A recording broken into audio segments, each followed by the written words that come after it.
No, I wasn't talking to you. Should have known. You know the talk to me.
Yep, we just need to call it to order. Call meeting to order. I'll have Melissa go first. Can I come up?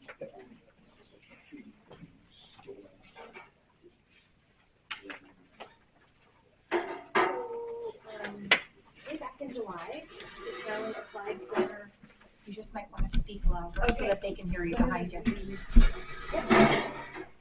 So way back in July, the town applied for a New Hampshire Department of Energy grant to put a solar array on the roof of the highway garage. We requested about 97% funding, grant funding in that project. You were awarded the full grant request. Some additional details have come out since then that we'll go over tonight, but maybe you could start by helping me and understand what you need to accomplish tonight in this. So I think one of the first steps that we need to accomplish is doing the survey, the structural survey on the roof. Yep. To make sure that it can facilitate the weight of the solar system. And then we need to have a public hearing on accepting the funds. Okay, that's what I was hoping. Yep. Okay. And then I don't know if it's something that the town would need or want to put as a warrant at town meeting, or if it would just be a discussion at town meeting for the actual work to take place. Sure. So that's helpful.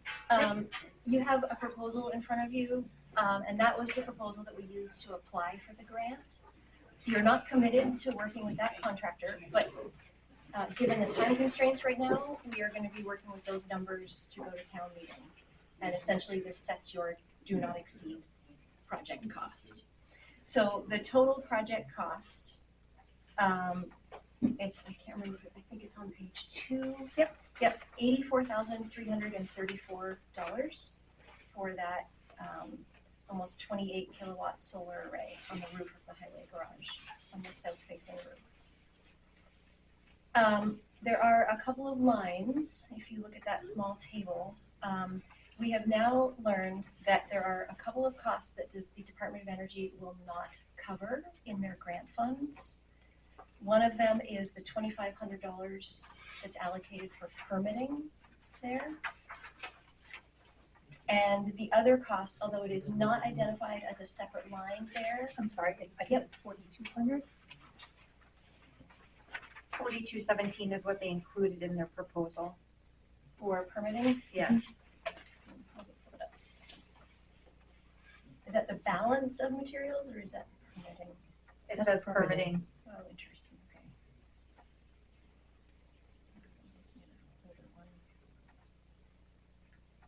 Oh yeah, you're right, okay, sorry. 4217 for permitting, yep. And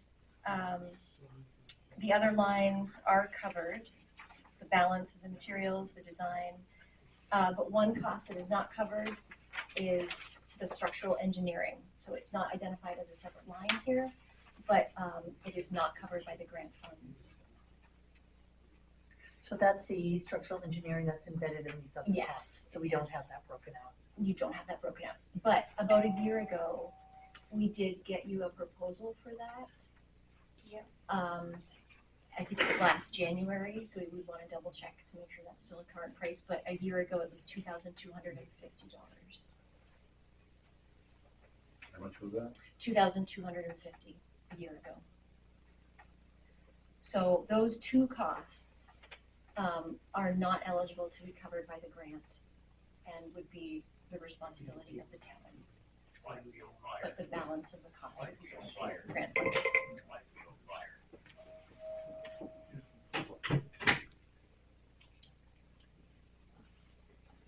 So if you do choose to go to town meeting to ask the voters for those costs, we do have a couple of warrant articles, example warrant articles that are already prepared.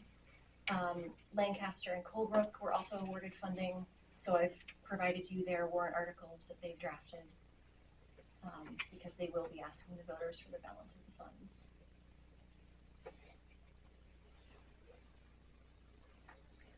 This is a pretty good deal. It's a very good deal. So even taking out those funds is over 90% funding, I guess, or 90% funding.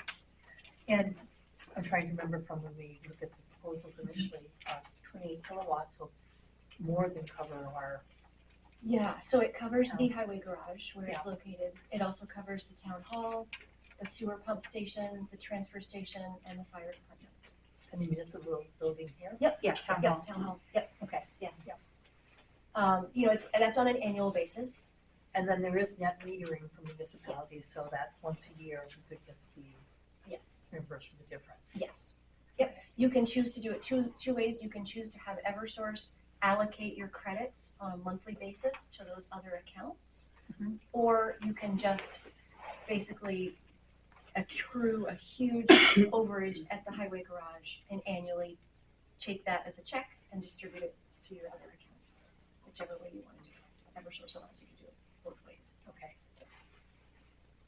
And that's something the select board can decide, or do the voters have to decide? The select board can decide that.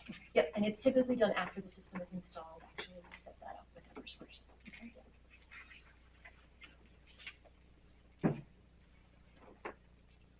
I make a motion that we move forward with this and put a warrant article on the town meeting for the balances uncovered by the grant. We also need to get a structural assessment of the, Yes, we need to Right. update that cost to see if that quote that you did a year ago is still valid. Yeah, and I think at the time that proposal talked about the highway garage and the fire department, because we were looking at doing both, Yes. but, so it may be a little bit less, or maybe there was one price to do one, and then if we did both, there was a discount on the second. I divided that. I thought it was more. I thought, my memory thinks about 4,500. for I think everything. if we did both. Yeah. I think it may have been like 2,500 to do the first one, and then maybe 2,000 if we did Yeah. the second. It says the So- cost of work is $1,750 for each of the structural reviews plus $500 for travel. If you do both, it's $4,000. So yeah, you would get a discount.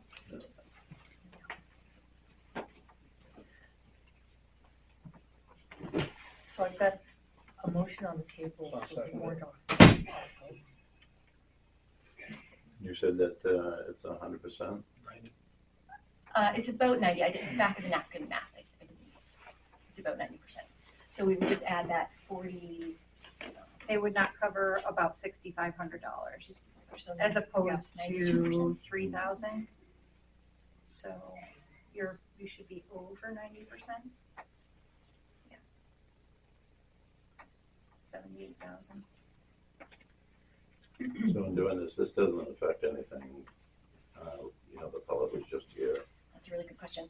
So the facilities, if you had solar right now, hopefully this will all change in a year.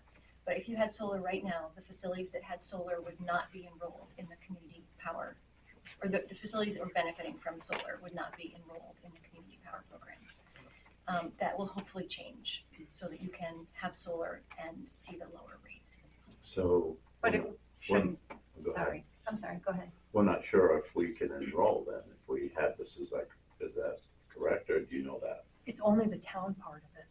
It's only the town's electricity usage that wouldn't be enrolled. Only the Right. accounts. The Oh, highway, yeah, only the highway accounts, garage. yeah. Yeah, The any- rest of the everything town else. people could. Exactly. Right. So only the specific electric accounts that are benefiting from the solar would not be enrolled. Okay. But the assessment that was done on 28 kilowatts would cover our cost at the higher, presumably higher Eversource rates. More than cover, so On an annual basis, so most likely you'll still have bills. it might go up and down, like winter might not. So this warrant article will have to pass the town.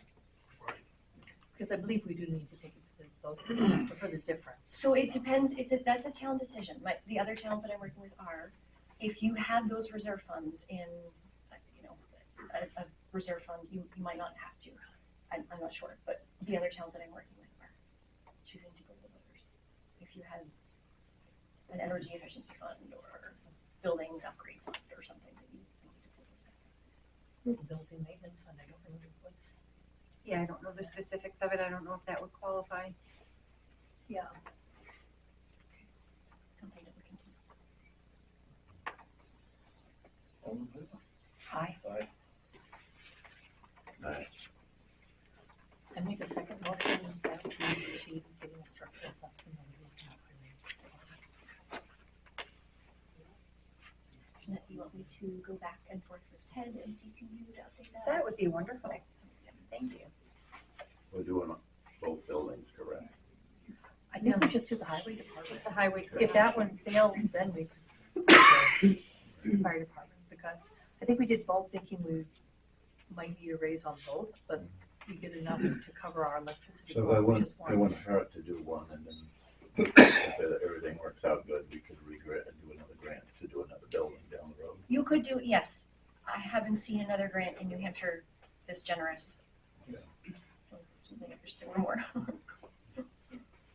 What was the second motion? You can't hear Joe that fast. The second motion is to proceed with getting a structural assessment of the highway department roof to make sure that it's sufficient to handle the weight of a solar array.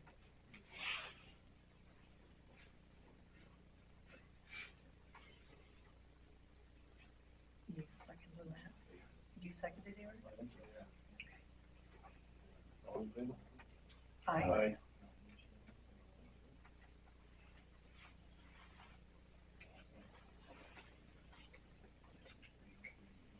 In terms of informing the voters, is that something you want to talk about tonight?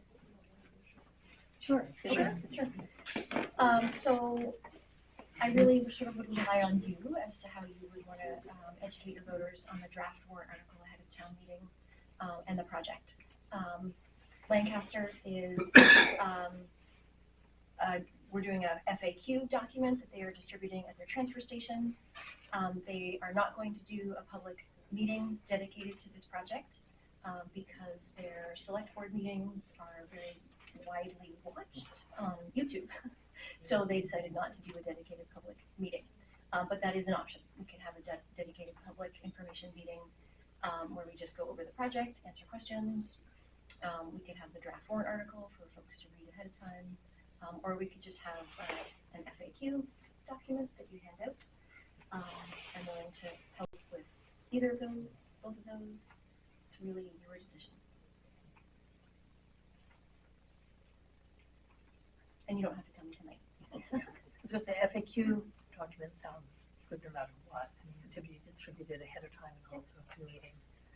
And it seems like having you come back and do a question and answer session with public meeting. That'd be, but we can discuss that later as we get closer to town meeting now. February, maybe early February, something like that. Okay. So would you be able to provide the FAQ document that we could, or you could do for us, put our name, town name and all that logo and stuff on it so that we could provide that to people at the transfer station here, wherever, and then we can determine maybe from questions or something from that about the meeting? Or if we had a draft, that would be great. Yeah. Yeah, yep, absolutely. Okay. Yep, I will aim to have that probably, I'm doing Lancaster within the next month, so, it'll be similar questions, different answers. Perfect, thank you.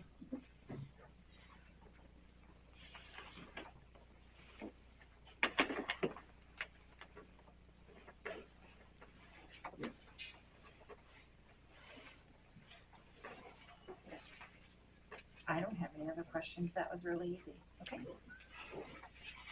How far did you have to drive? Easton. It's not too bad. No. Okay, thank you. Thank you Thank very you. much.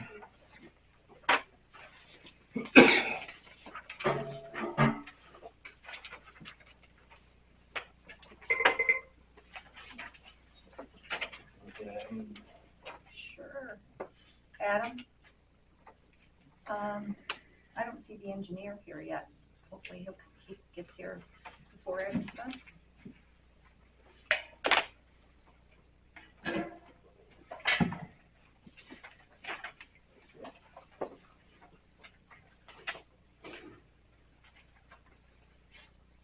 you guys see that email in the back, oh,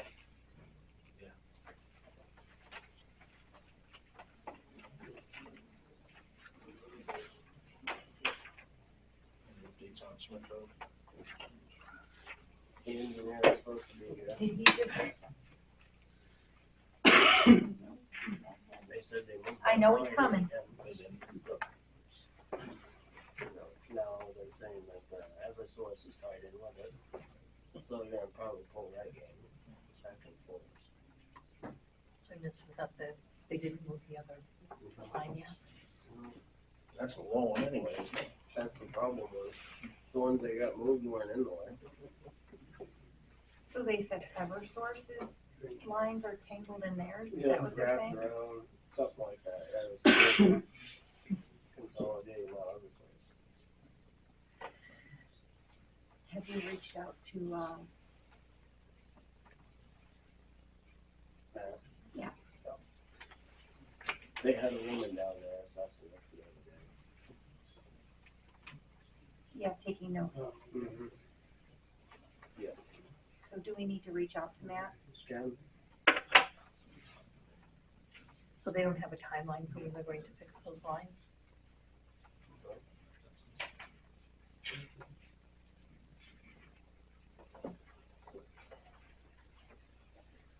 What do you think on the backhoe?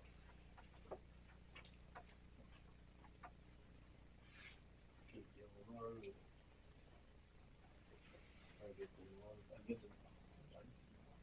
the new one, get rid of the problems. I was thinking, So with the backhoe, refresh my mind on the numbers for that? should be very good. 55 for the trade-in. It was 120. 125. And that's, 250. would be a lease purchase Yeah, same agreement as for what we 7 have. years? Yep.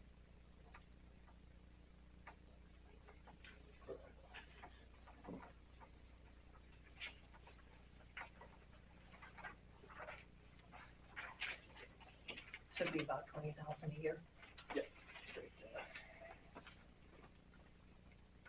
21, a little under 21,000.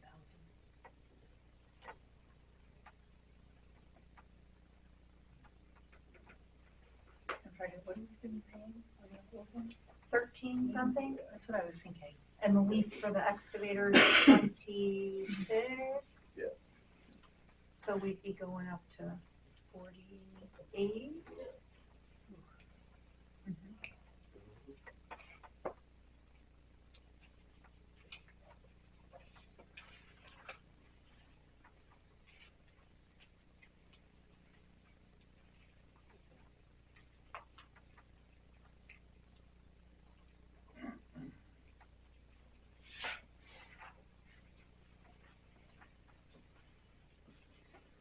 And what do we have in the highway equipment trust fund? I didn't bring that with me. It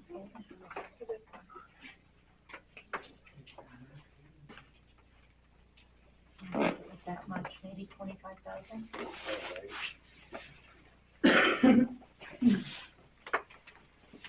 We deplete that, you have nothing to, for repairs, correct? Is that where you take your repairs from? No, No, that's separate. that's a budget item. But I don't care. Keep the old one, I'll keep bandaging it up. So would we trade the old one in? Correct. Give them 55 for that one. I'll give them 20. Inside, really good. The rears are almost all Yeah. out. Window, And those aren't cheap. It's all worn out. And you,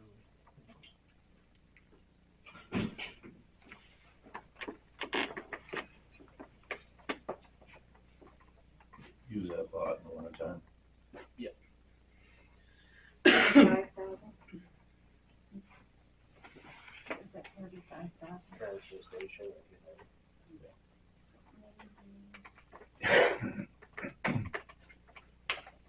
Maybe a 60?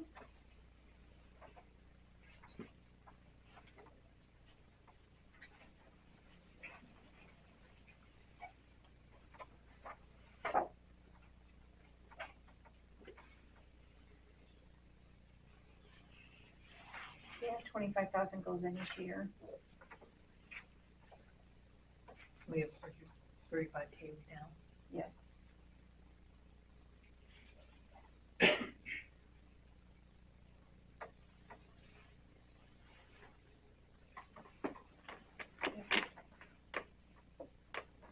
There may be 60 in there now, because I think this is before this year's appropriations, because those happen in July.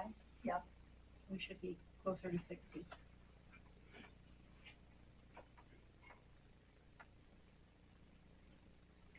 So that, These would start this year, right? These payments? When Yeah. you trade, yeah. Right, because the excavator we've already Yeah. decided, so, so we could use that money to cover this year's, and then, and then it would cover half, it would cover basically the excavator payment each year. um, is it something that, I don't think we have to, but should we put a warrant article for it? Well, we need to make a decision, we've already made a decision on the excavator. We need to make a decision on the backhoe sooner before there'll be any glad. We'll definitely have to, It has to happen. this has to go through the. Just warrant swapping it article out. to approve. Lease is up, swap out. I'm sorry, I said it's a lease, purchase. Lease So purchase, you're yeah. just swapping out.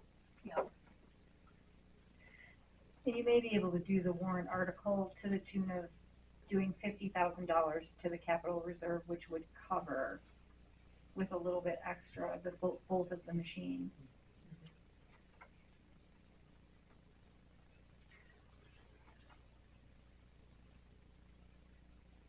and we're not looking at doing anything with the big truck for the immediate future, right?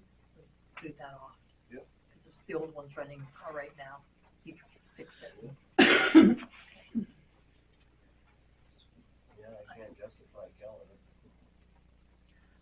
I make a motion that we proceed with the backhoe lease purchase agreement, and that we use our capital reserve funds to cover at least some of the cost. Well, shouldn't we, it's not that I don't wanna do it, but shouldn't this go through the warrant article and get the approval from the people first? Because what if they turn it down? That's my point. If you have the money in the capital reserve, you don't have to have a special warrant article. Capital, Yeah, but you got another year coming and then another year. Yep. That's my point. So we'd have to budget for it.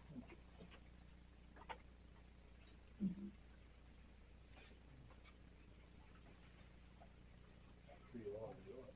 I'll second it. All in favor? Aye. Aye.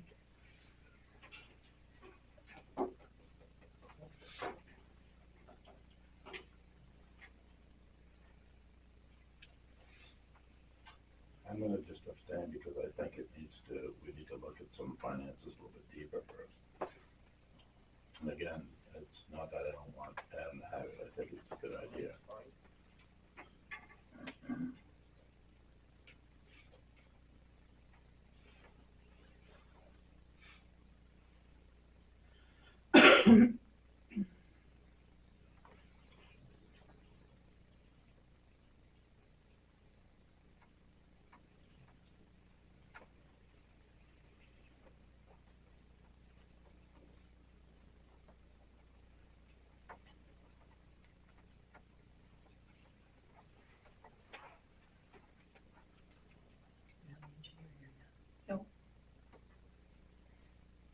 I know he's on his way. Where's he coming from? That I'm not sure. I know the roads were getting slippery when I drove over. Mhm. Have you talked with him about it recently? Who? The engineer, about Smith Road. Nope. I've not.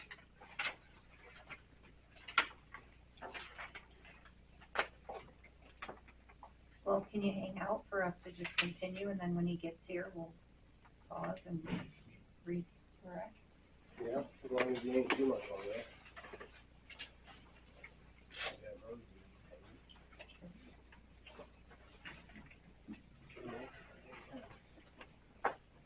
I was just curious if Jeanette had spoken with Adam about meeting with the planning board this week? We're Still waiting, waiting. waiting for times. It's not happening this week because Skip is not available. So they're proposing next week. They're just trying to iron out times. Carl, Skip and I are in the email together. Okay. Waiting for the engineer. I'll wait a little bit, not much. Do I have my proposal back? Yep. Thanks. Thank you. Oh, here, Adam, your shirt. Up to date budget. Thank you. Trying to see if I have this.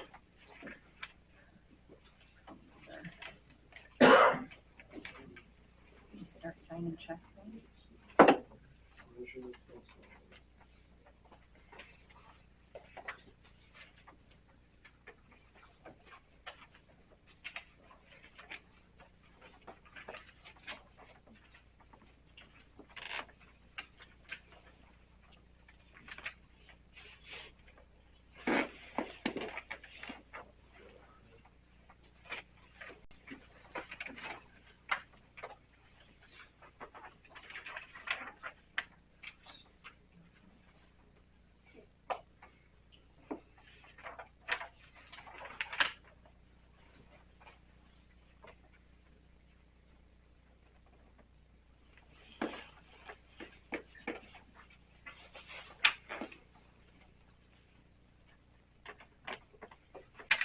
And this balance is before or after you did?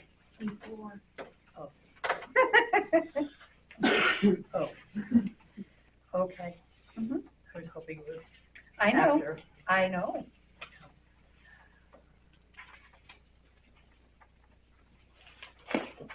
Big stack.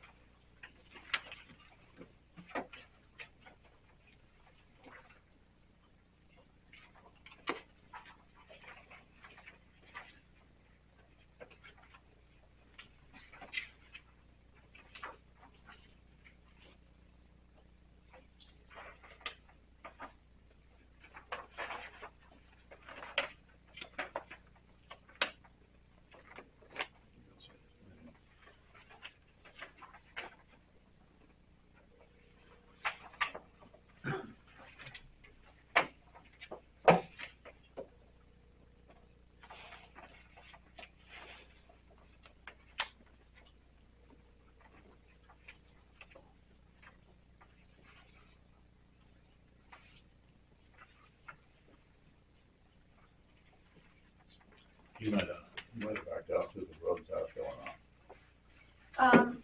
And they called me at 4 and said he was on his way, so Where's he coming from? I don't know. They have an office in Portsmouth, but I don't think he came from all the way in Portsmouth before.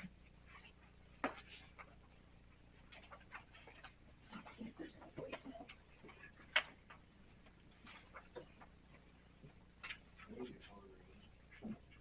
You have my phone number?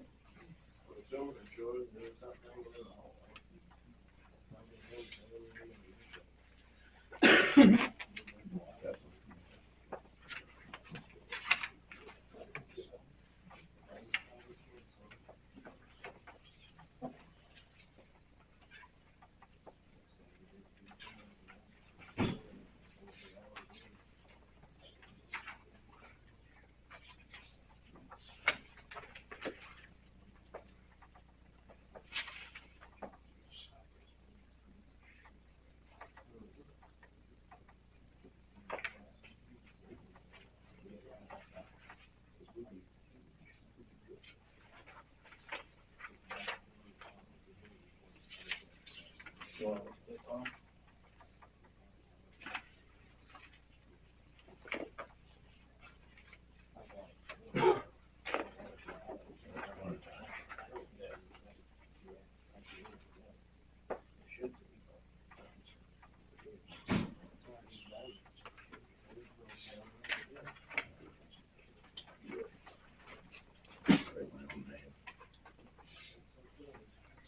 No voicemails.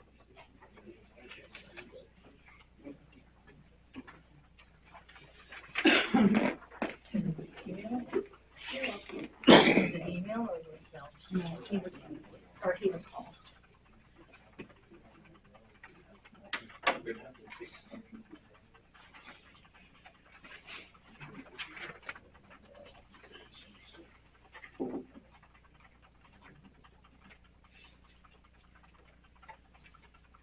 Looking at the chart of communication, the internet, should we go into video when you're on your office? You probably could. I don't know if the pricing structure would be better or worse. I'll have to look. That's what I mean, that seems like we pay quite a bit. Yeah. Maybe there's a. Okay.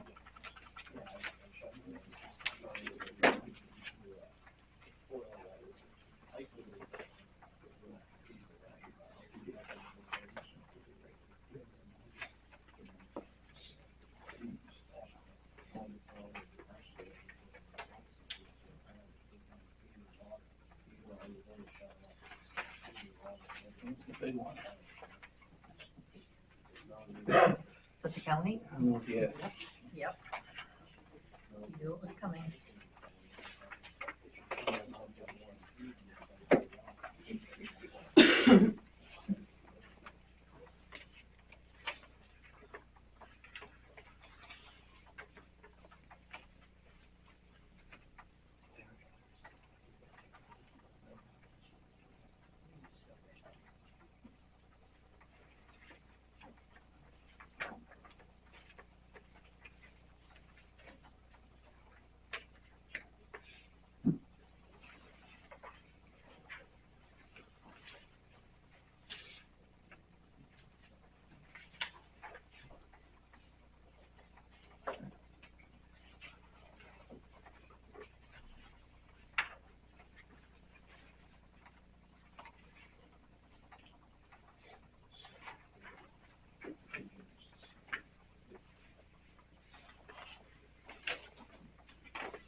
they're also paying quite a bit.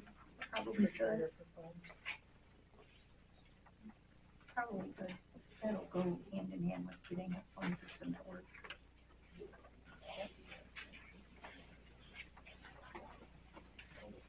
Sometimes I hear the phone ring in the other office, sometimes I don't.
And you have these crispy potato waffles baked into the chip. Sounds good. So what's tomorrow night's menu? What time's dinner? I haven't had dinner. Me neither. I wasn't hungry until just then. It was potato waffles.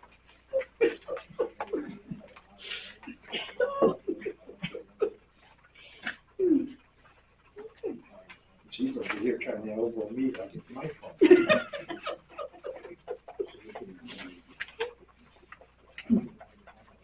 It wasn't me. It wasn't me. I thought my house. It was wrong.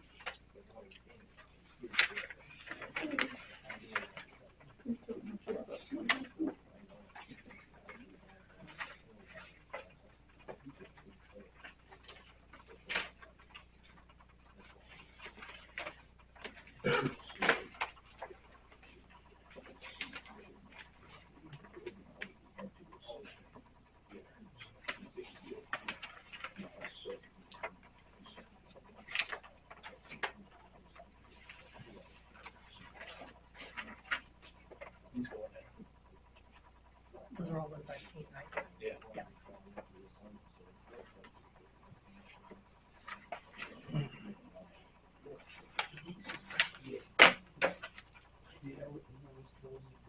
I'll get to see whoever, so, Yes, this weekend.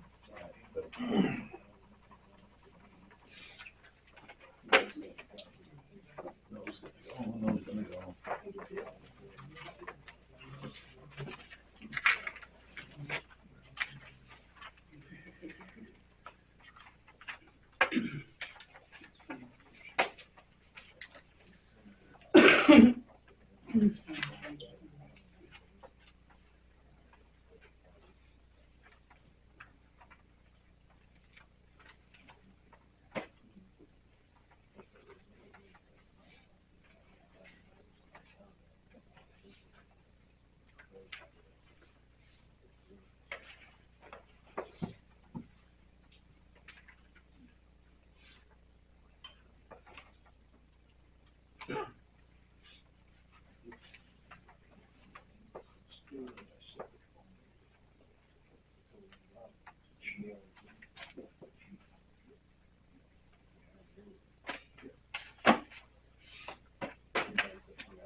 Meeting minutes from November 21st, working session.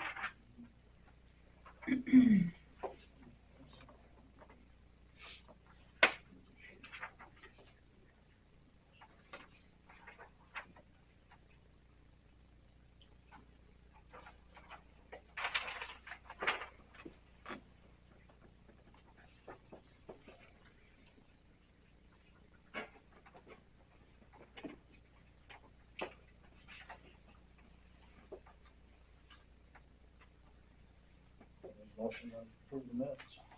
The working session. I'll second that. All in favor? I haven't seen this yet. Seen it?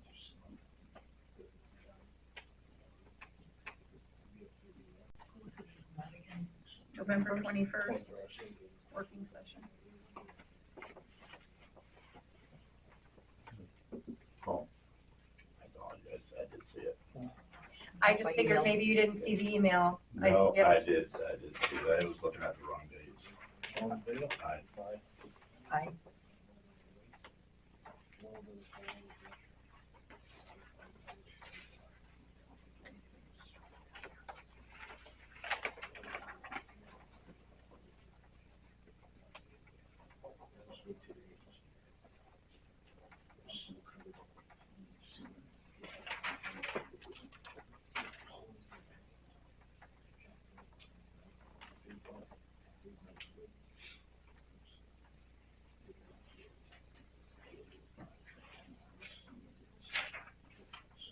November 25th, public hearing for CPCH.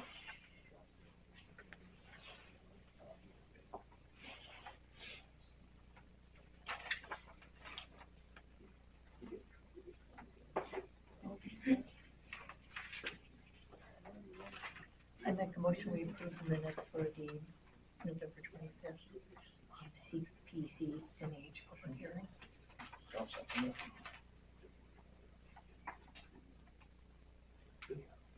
All set, Tom? And this one I did not see. I think I sent them all together. That's the only one that came out when I opened it. Because I saw it.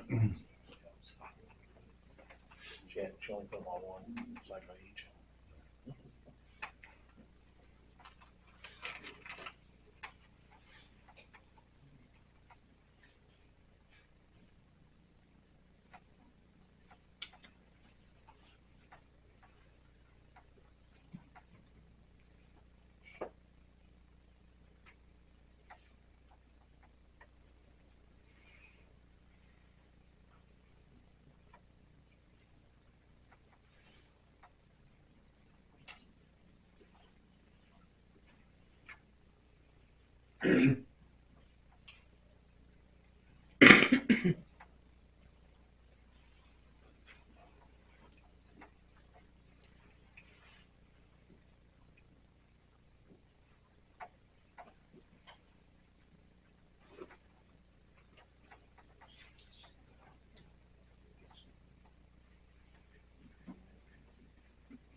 Meeting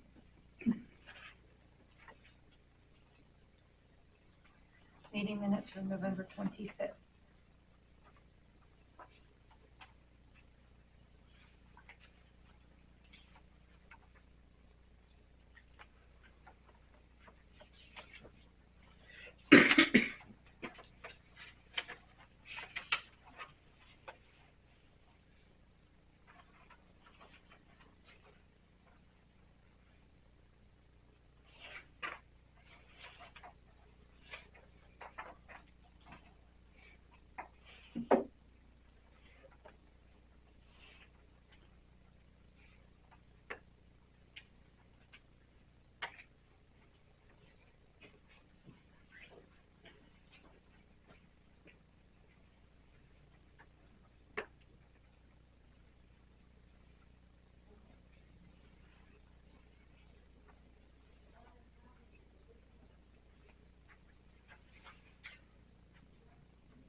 I make a motion to approve the meeting minutes from November 25th.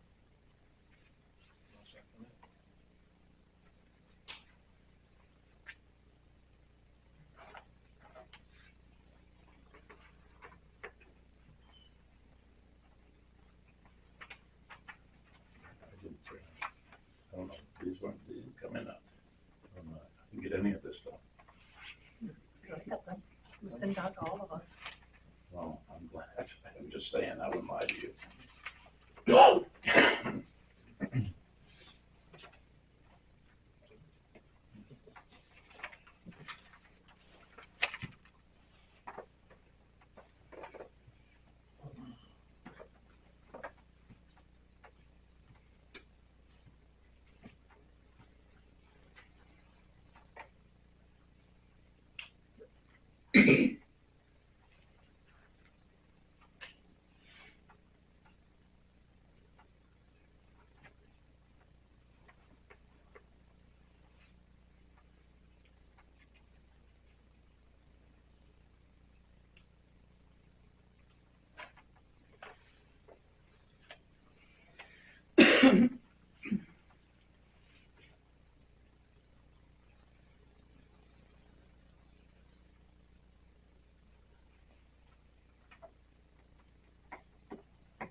Did you say nay? No, it's okay.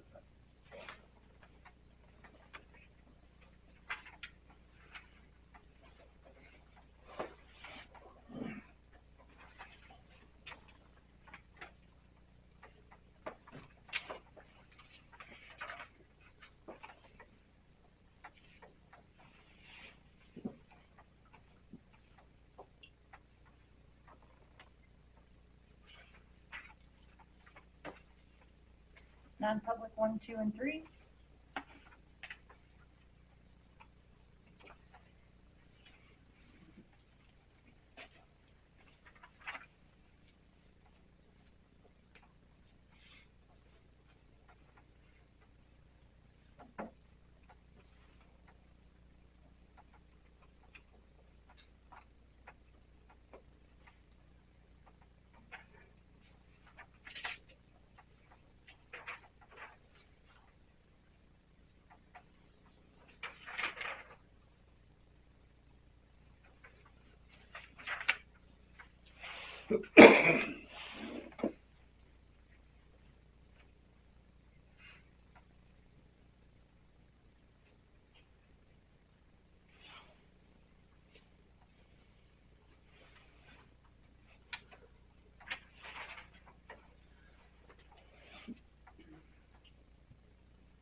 1, 2, and 3.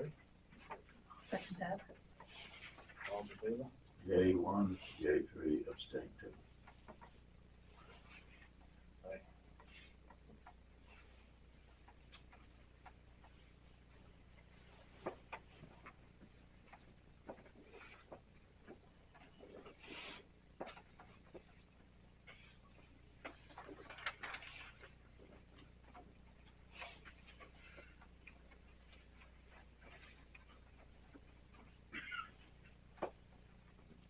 Um,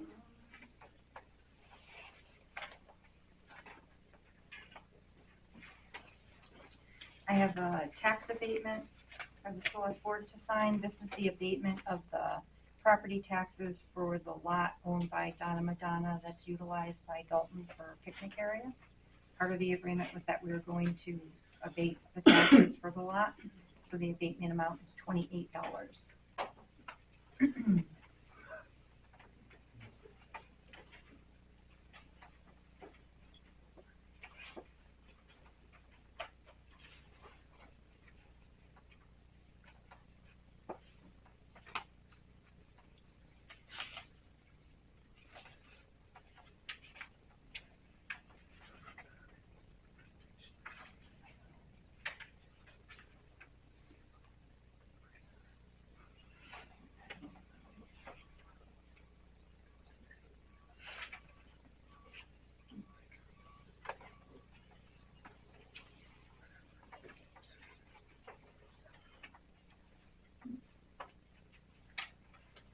I make a motion that we approve the abatement.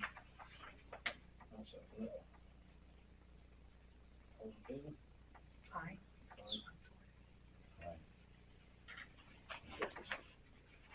Small, but how much land was down there? Not much.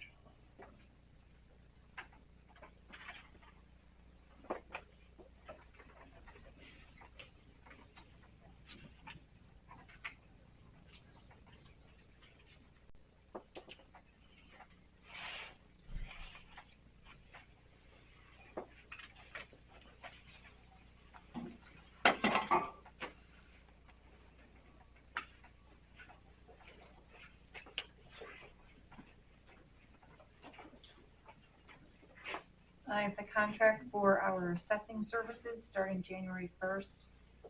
You reviewed it and approved it previously, but DRA needed to approve it, so now it's ready for signature.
And,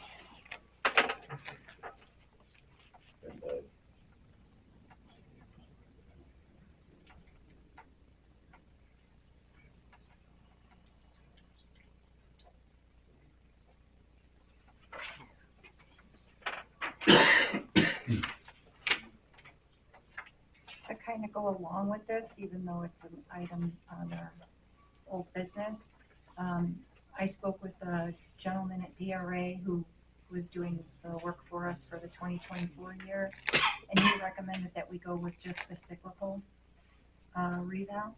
in 2028. He said that we already did the more comprehensive one. So it's something that the board hasn't decided on yet. It was the cheaper of the two. So that's what the board, the DRA said we should go with. He said that should be more than sufficient, especially since we use the inventory form still.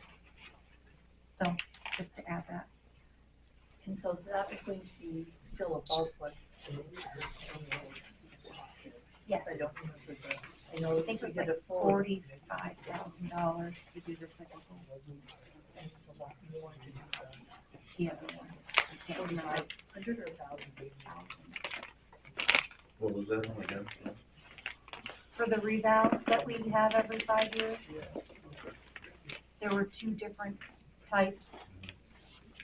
DRA suggested that we just choose the less comprehensive one because we've done the more comprehensive one already. And he said usually that's not done for like every 15 years or so. Just to add that. I'm signing it. The next thing I have for you guys to sign is the limited power of attorney from Saturday's property auction. So I need you guys to sign that so that they can take care of the closing of the property with the low bidder. I make a motion to the execute power of attorney regarding the sale of the deeded property at auction.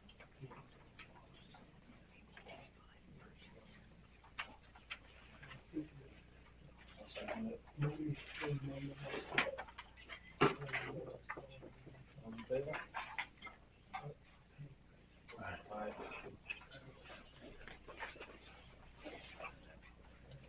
It's done with signing.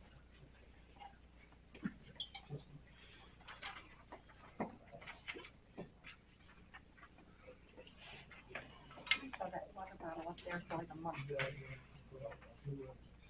You finally claimed it. I knew it was yours.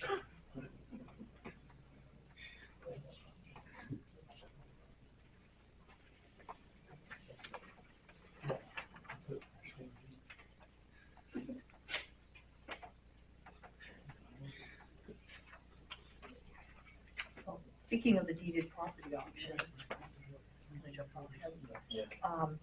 that was held on Saturday. There were over 35 people registered to bid. Huge turnout. Wow. And it sold for $45,000. $45,000. That's it. What do you mean that's it? Well, the assessed value We was gotta get rid of it anyway. 64K, so that should at least cover That our. was, yeah. We'll get what we have, what's owed to us. Yeah. I was afraid it wasn't gonna, Is it gonna be a demo? probably, you need to sign that. Probably, I talked to the gentleman who bought it, he used to live here in Dalton. He's looking at moving back. He's not looking at building there, I think he's looking at parking equipment or something there. That's what he said, so we'll see. Okay, now the TAN. I have the application for the TAN note. Where the select board members need to sign, I've marked with a green tab that says SB. This is as described by Nancy when the board voted to apply for the TAN, up to a maximum of $500,000 at 4.75%. We will only ask for what we need. And So as I looked at did a rough calculation, you only have about 44,000, 440,000 in the bank. Yep. AP this month was about 635,000. So that we're doesn't short. include payroll. Okay. And payroll, is that? Payroll's Payroll and taxes is like 10 to Okay. 12. So we're gonna need the TAN. Yeah. But We're gonna need but part of it, maybe not all of it. yeah, considering all of the expenses of the July flood, we're actually doing pretty well.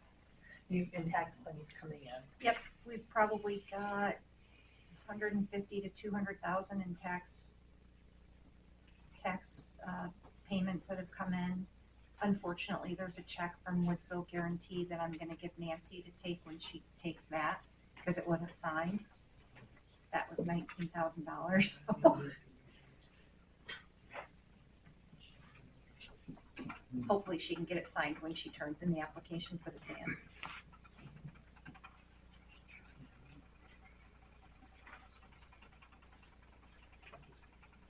So just 2 places for this one with this sign, right? Yes, 2 pages.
Are you all set for the timing, because your vacation coming up, right?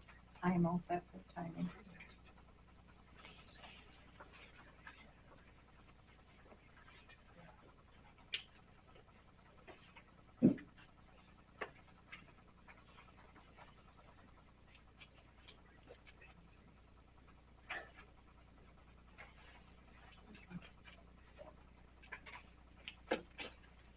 That's all I have for signature.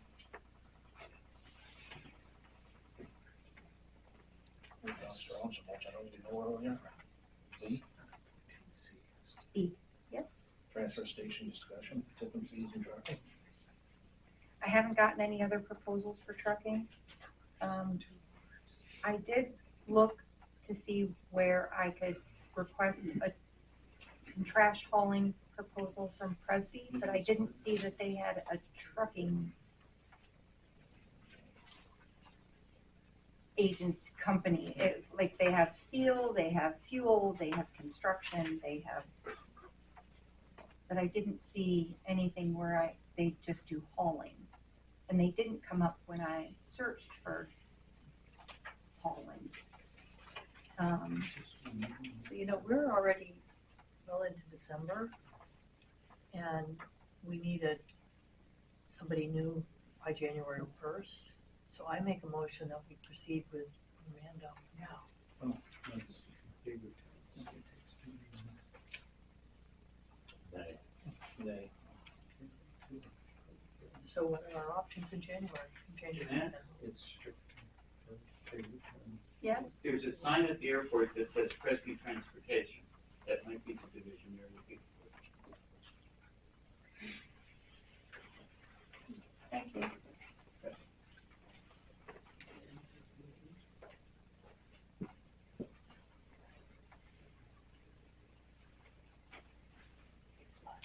Yard containers we have down there now. We have a construction and a Are they 20 or blue 30s? bag. They're 30s.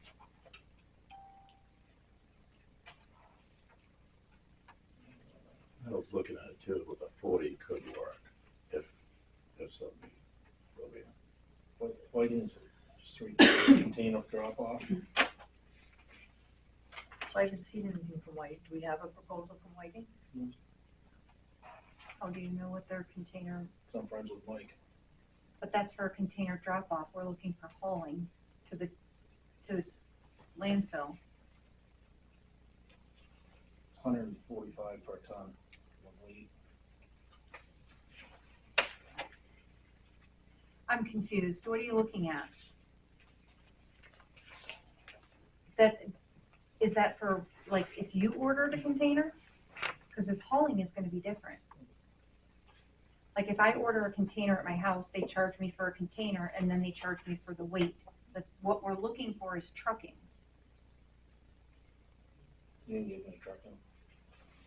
So you got proposals from, a proposal from Whiting? Scratch it. Okay, can you share it? Yeah. Because I don't have anything, and I haven't gotten anything from Casella I'll either. send it to you. So we've got the holidays coming up. We've got to talk about our meeting. So January 1, we need a trash hauler.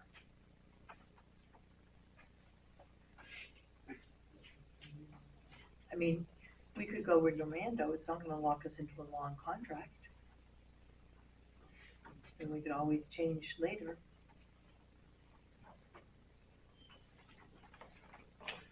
I think we have plenty of time to get some bids going here.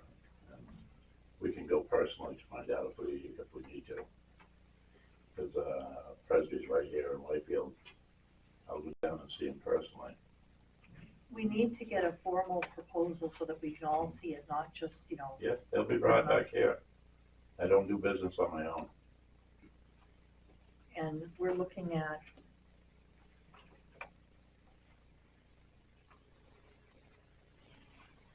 are we going to meet the 23rd? No, I won't be here. You won't be here. Will we have to?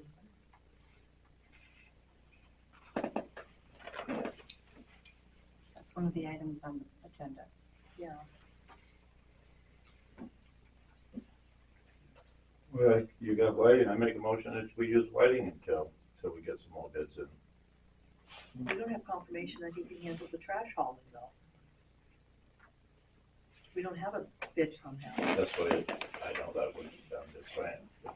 Eric already talked to him. We can, But it wasn't clear that he could do the trash hauling. I'll send an email tomorrow. Or how much it would cost. Can you copy us on, so Yeah. we can all see it? That's what I was gonna do. Janelle? Okay. So can I ask a question? Sure.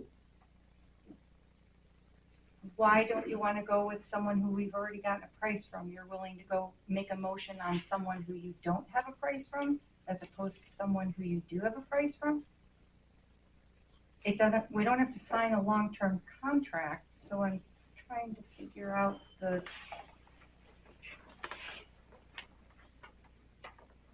trying to figure out that. the thing is to get the bids in here when we ask for them, and then it wouldn't get to this point. Because we asked for 4 or 5 of them. Yep.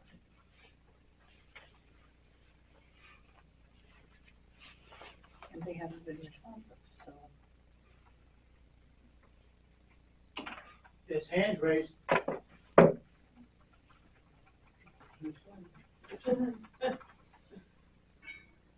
Wait till, public comment, please.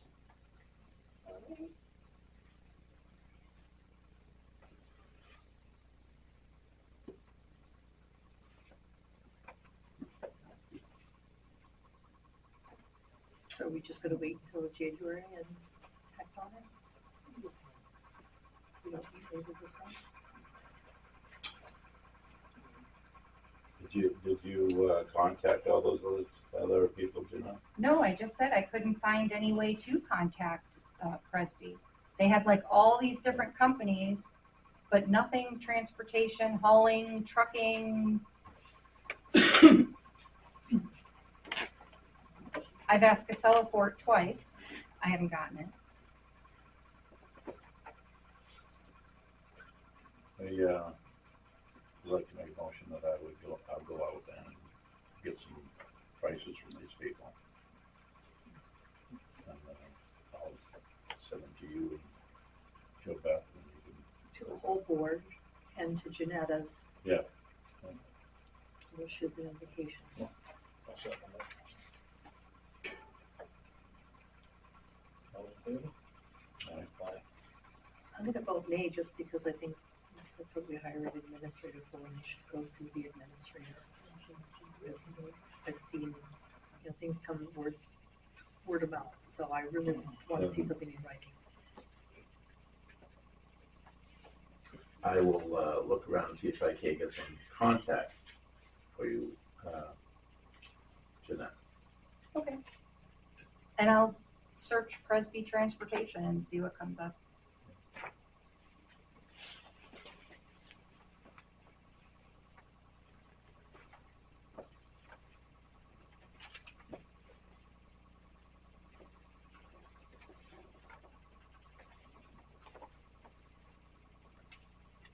Right, some more responses? I think that's gonna be a legal conversation. Okay.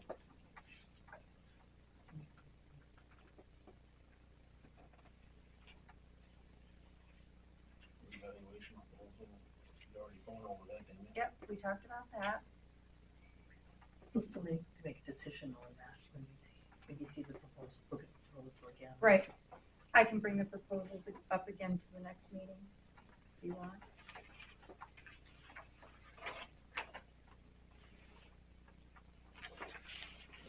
So you're on doing that?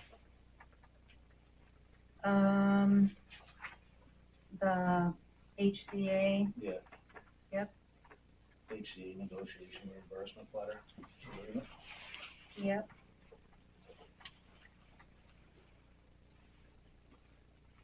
So I look back over our meeting minute notes from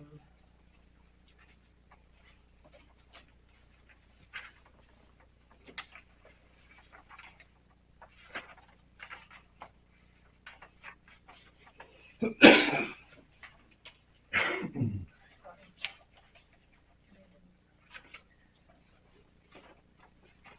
I think was not the last meeting, but the meeting before.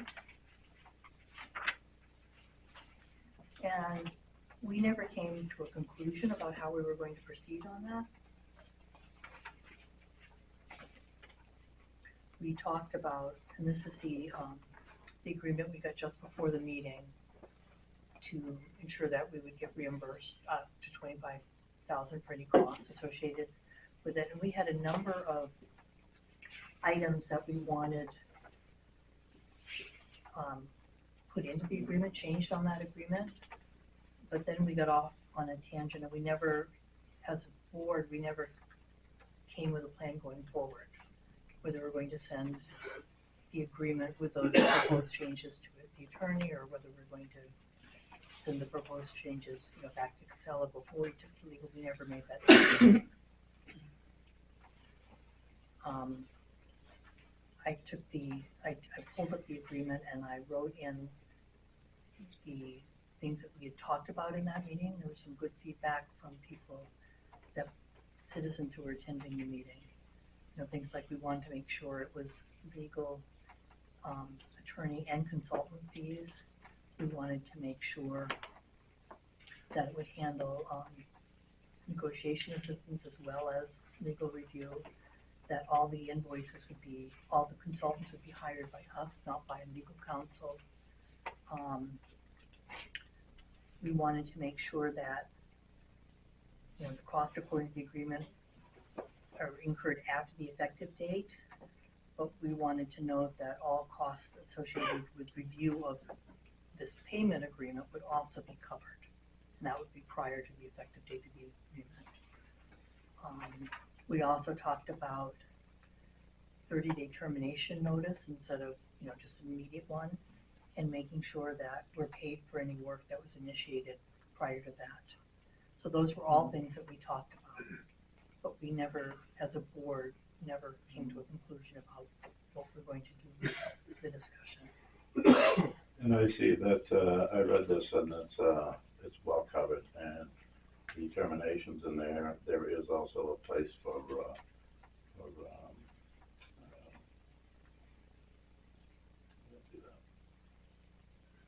amending if we choose to.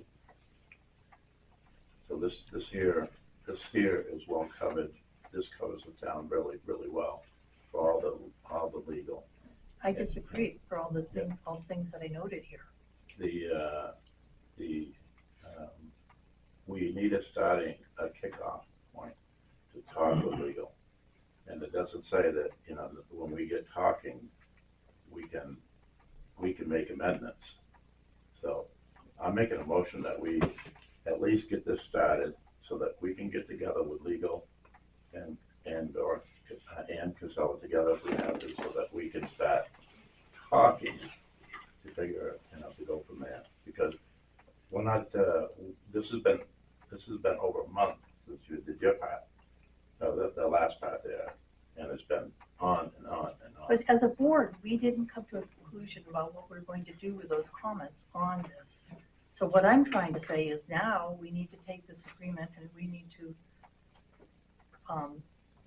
have our proposed changes and have it go to legal. I don't see where we need any changes. He's gonna decide, he's gonna get, it's in there that he will get professional counsel the whole bit for this, so that we're covered. And you know, and if you wanted to do that, you didn't even bother bringing up people for, you know, for the. Excuse me, I didn't bother. What do you mean? I gotta think of the name.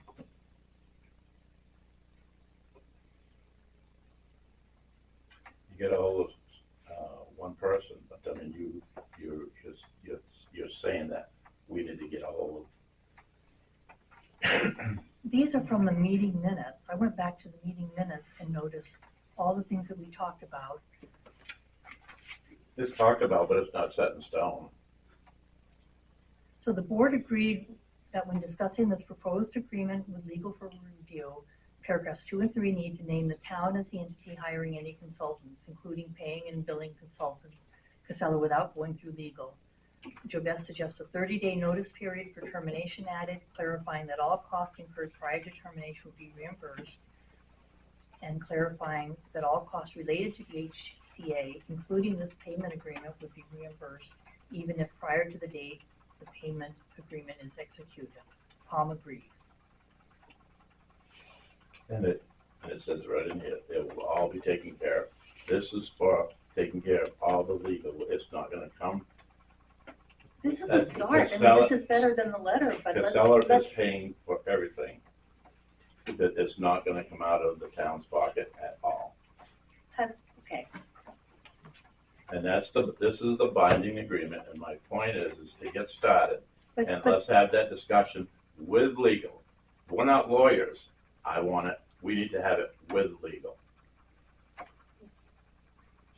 we're not lawyers, and I definitely agree that legal needs to review this agreement, but we need to provide legal with these suggestions, because these are things that we as a board agreed should be in this agreement. You know, we're not lawyers, but I have done a lot of reading of legal agreements throughout my career. So it's not like I'm not saying that anything bad about you. I know, but I'm just saying, this is something we agreed on, so let's move forward with it. Let's take it to legal. I make a motion that we take the proposed changes to the agreement and the agreement to legal. Yeah, we can have two motions on the table. I already made a motion to accept this. I'll second it. Which motion? The first one? Yeah. Even though there were gaps in this agreement? It's not I gonna mean, be we like should, you we think should it not be is, Joe. signing an agreement without legal review. He's gonna be in, we'll have that discussion. So Let's we're have gonna a pay discussion legal with to do legal. everything? We It's should not have a coming out of discussion the with town. legal. Town's not paying for nothing. And Well, yeah, actually, the town is. So there was an email that I just saw today where somebody in the town gave our attorney Casella's contact information, or vice versa. It came this afternoon, I have no, and so there's already been communication between Casella and our attorney, and I don't think that's appropriate without it going through the board. it was already, when we had our private meeting, it was said there Not about this agreement, to work on that agreement. It was too. but why would Why And would that's- we, and it was why done. would someone on the board have the attorney get the agreement from Casella versus we have that agreement, providing it as a board to the attorney? That's what I'm saying.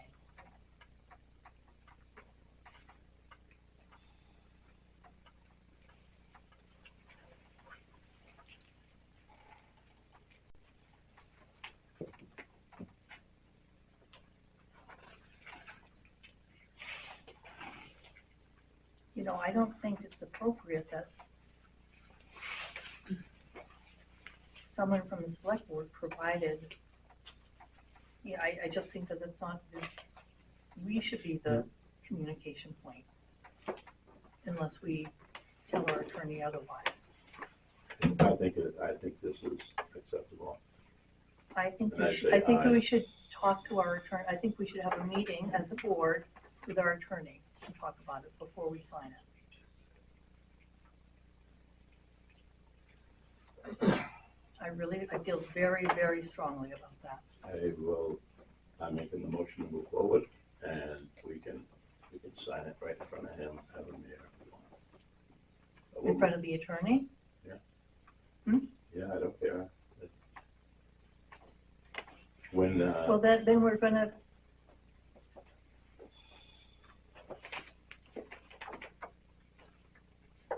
I made a motion to move forward. I'm gonna, Aye. suggest an amendment to that motion, that we sign it pending legal review of our suggested changes. That we consider signing it after discussion with legal with the pending changes.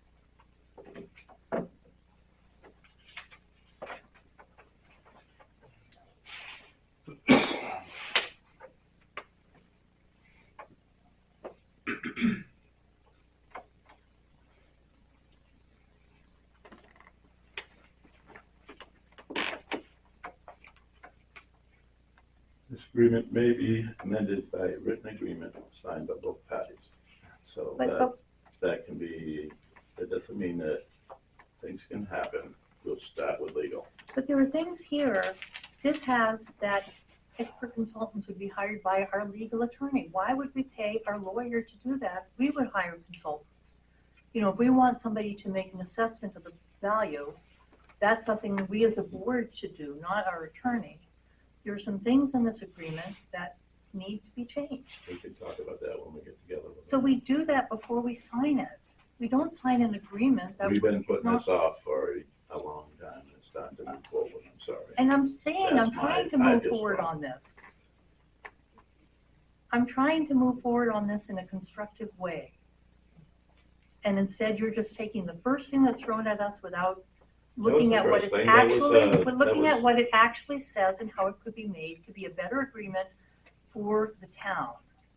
Our job is to do what's best for the town. Right. And there are some loopholes in this, the way it's written now. It's No. not good for the town. I believe so. It talks about, we'll reimburse attorney fees. It doesn't talk about consultant fees. It's not clear that it Yeah, would cover, if we wanted to hire somebody to negotiate the agreement, the HCA for us, it's not clear that they would cover that. Those are things we want to get clarified up front so that they're covered. They're gonna be covered. We don't know that Yes, unless we it's do. in the agreement. That's why we have this agreement. But we need to make sure that it's the agreement we need.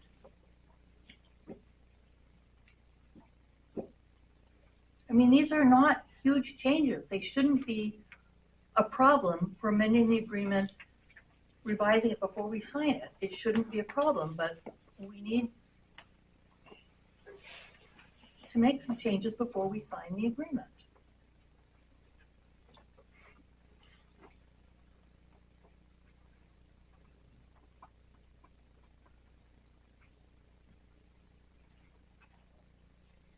You want to take a look where I tried to put in our suggested things that we talked about in our meeting. Where I tried to put them in the agreement so that you can see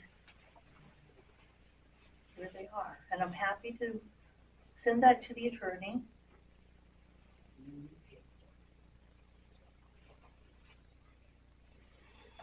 paperwork. Here, the company will reimburse the town of Dalton legal expenses, including expert consultants hired by the town of Dalton. The town's legal counsel, we don't want them hired by the legal counsel, we discussed that.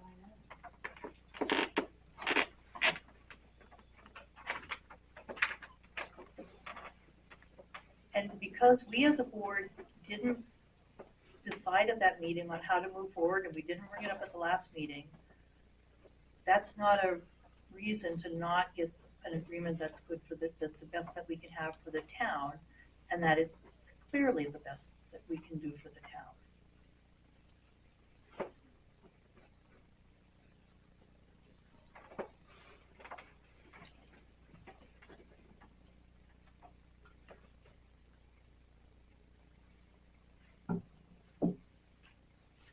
If there's language in an agreement that needs to be changed, you do that before you sign it, not after you sign it. An amendment is something that is added on to an agreement. It's not changing the core agreement. That's not changing, not right there.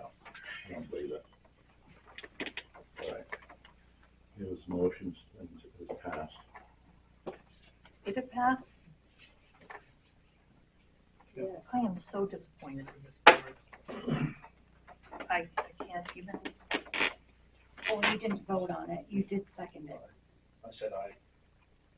Did you call a vote? Yeah. Can we do the vote again? All in favor? Aye. Nay.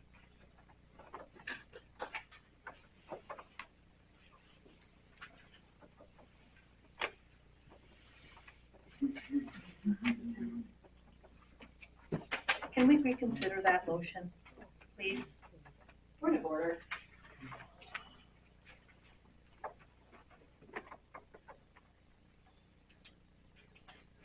Legal counsel?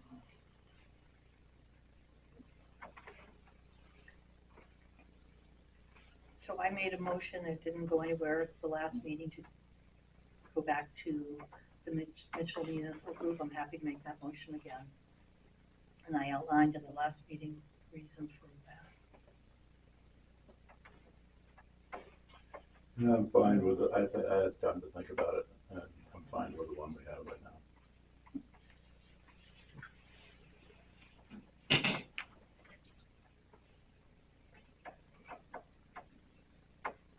Did we get a revised invoice? Nope. So he hasn't invoiced it with a discount? Nope.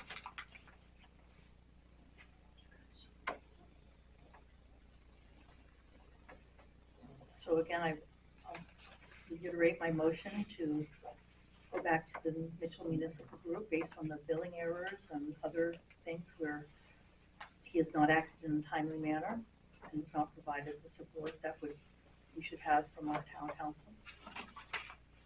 I don't believe all that's true, because a lot of it is how things were handled on the other end of it. It was spent, you made it look like it's just us. It was spent needlessly from the Carl's end.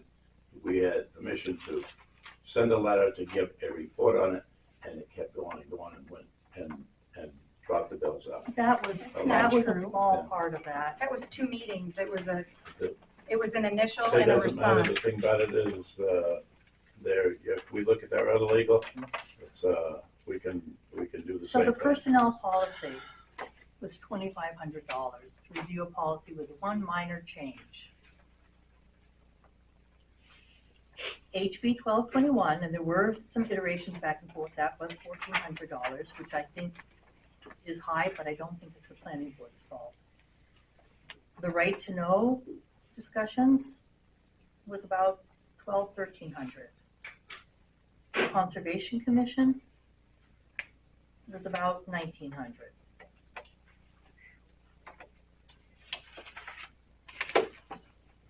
So I don't think you can blame it on the planning board. Yeah, some of it's there, and Some of it, but there- you know, I'm not gonna. But there were I'm not errors, gonna and get he's denied, supposed to you give know, us a it's- revised invoice, because there were still duplications and errors on the second one that he did.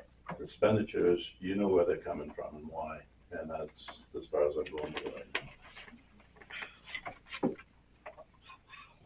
now. Legal expenditures? You want to move on?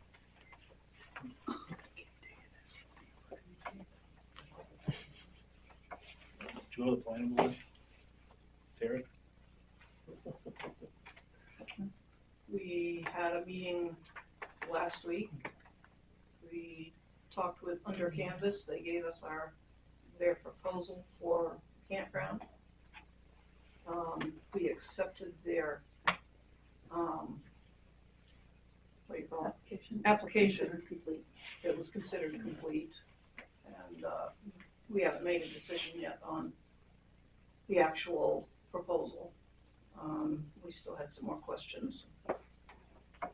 One thing was to get Adam in to talk about the roads. And what was the other one? San Souci? To talk about the valuation.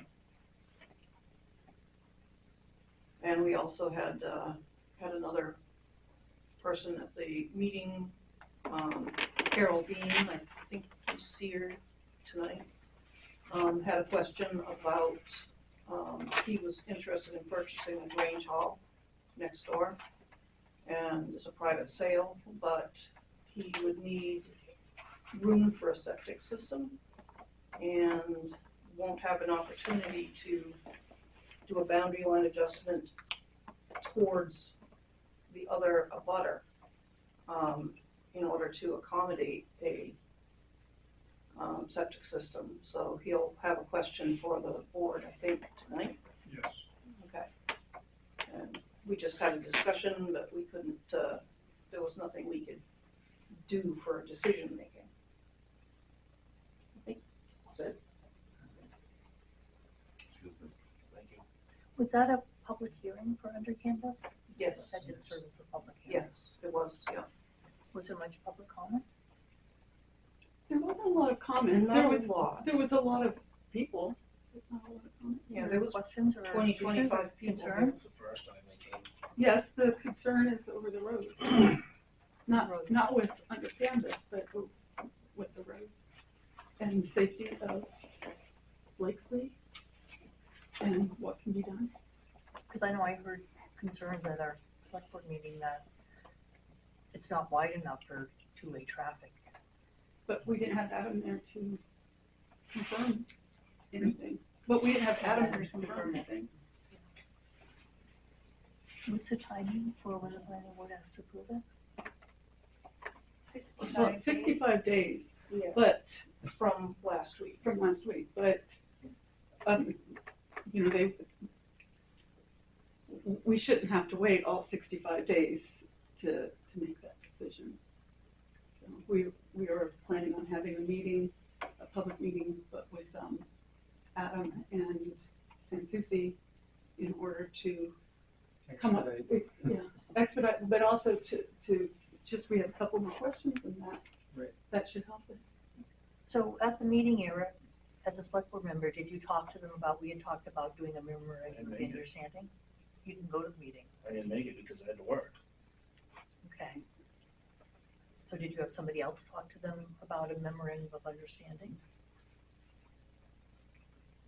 So that was one thing as a board we had talked about, we could have a memorandum of understanding. So for example, if the thought is that Blakesley needs to be wider, that's a cost that we would ask the developer to incur. If it's the developer's response. I mean, I think that's why we need to talk to Adam too, is because Right. if the road is single lane in one place, but the standard is for it to be 18 feet, should that be the developers paying for that, or should that be the town? And that's, Well, if we're doing it because of the development, then I think there's a good cause that it should be yeah, the developer's costs. I agree, but we also had members of the town who said regardless that this needs to be done. So I haven't heard this at a select board meeting, but. To address that question, there are RSAs, other towns in New Hampshire have done this, and it is coverage. And I'll get the information to you, the RSAs and everything. But in regards to it, the planning board gets appropriate help. And the responsibility for that road being widened is taken care of by the company coming in, because they're increasing the traffic flow. And up until now, the road as it is has been manageable with those that live up and travel back and down. But because of them coming in, that has changed, and so the road needs to be widened to allow for the two-way traffic. So that is the reason for this RSA to apply to it. But I have reached out to a friend who does the legal stuff like that, and they're getting me the RSA Oh, for that would you. be great for us to see, because I haven't seen that. Okay. Yeah. Robin? Yeah, my question is, if you're gonna do that with this company, we have also businesses up there on an even narrower road.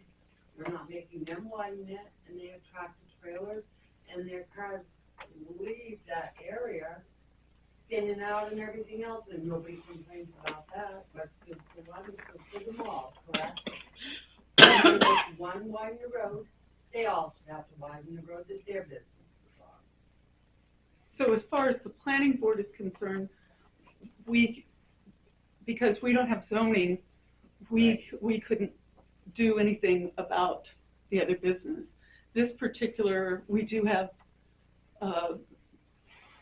campground jurisdiction, whatever, for the campground.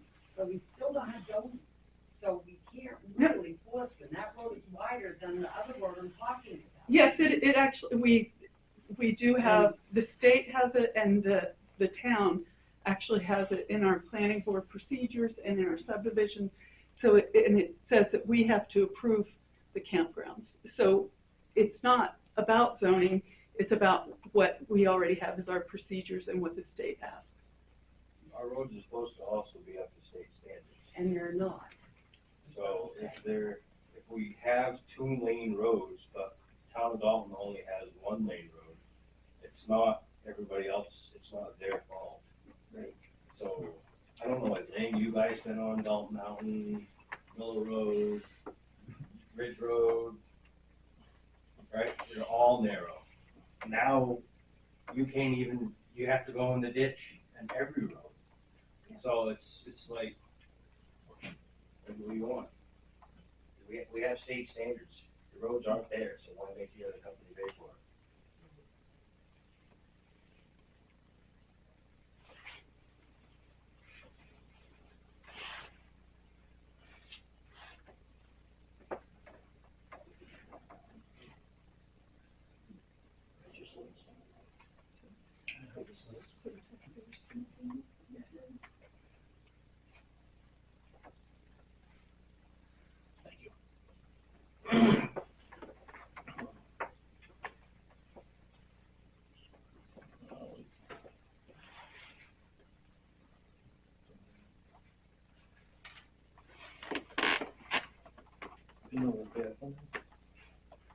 What's that? We on the Pheno repair fund.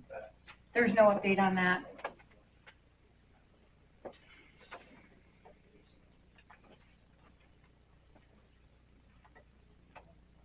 We skipped a couple of things. In old business, we got a response from North Country Council regarding the projects that we submitted for the 2027 to 2036 10-year transportation improvement plan. Our projects were not chosen. Where's that? The pedestrian bicycle lane on 135 and the crosswalk at Ridge Hill in 135. So there may be some other options that we could look into to try and get those things done, but probably not a priority.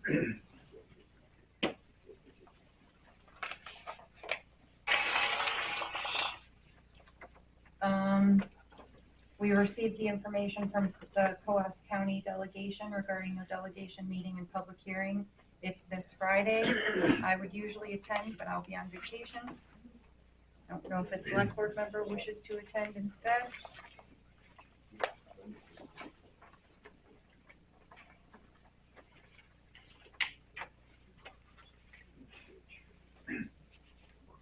Did they talk about the budget at this they go over the budget. They don't talk about it in great detail.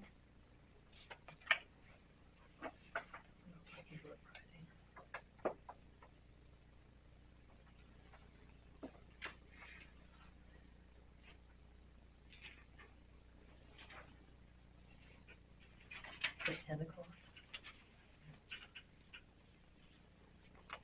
Lancaster, I think so. do you think it's important to have somebody there?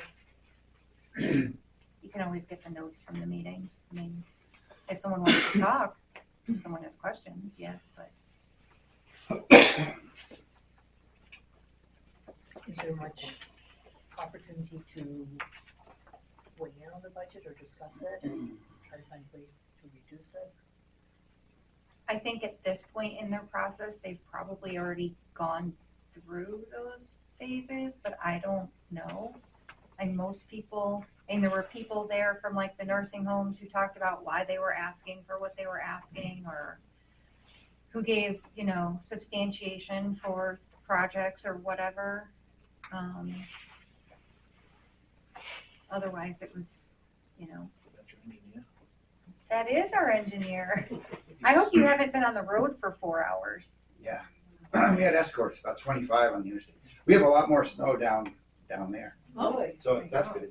But I apologize, Thank you for persisting. in well, I getting should have here. left 4 hours early. I left 2 hours, I thought I was early. Yeah. Well, and then I called and said it could be a little bit. Anyway, we came 91, they sent us through Monroe on the GPS, so I have no idea how I got here. I was starting to wonder if it was gonna pop out. I think Adam left, is he out plowing? Yeah. He's out plowing. Let me see if I can get him on the phone to see if he can come back. I think it's important that he's here.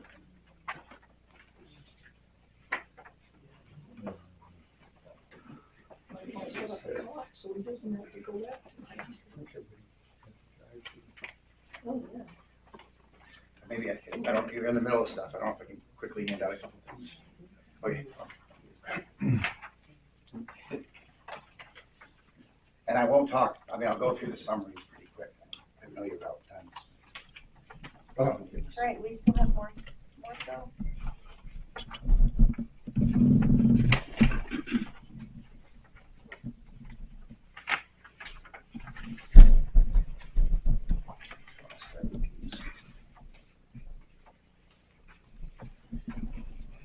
And if I'd known you had such a turnout, I would have brought 4 big boards, I wasn't sure.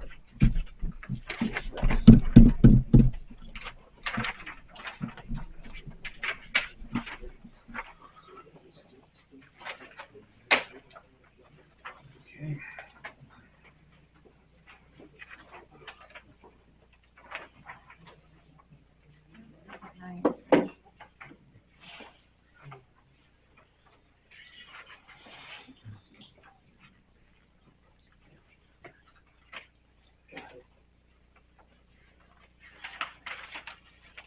Are you gonna try and attend that meeting for Beth?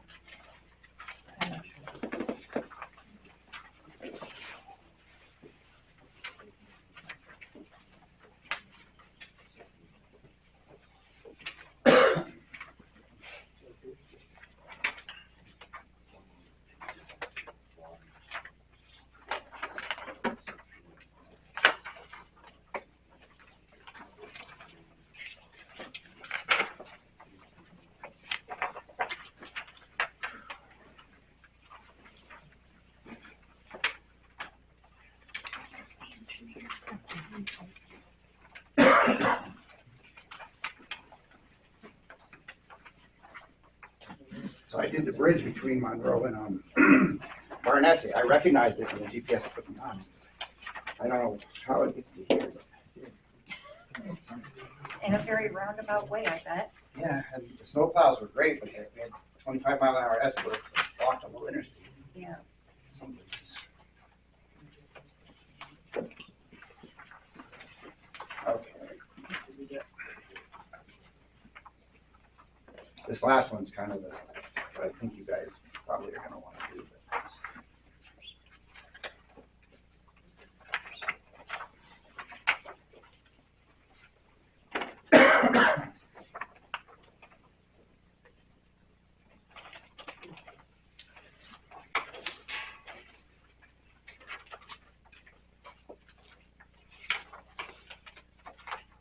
you have an extra set of those, I'll take them for Adam, And, in case he doesn't get here. all right, and could I hand them around when they come back?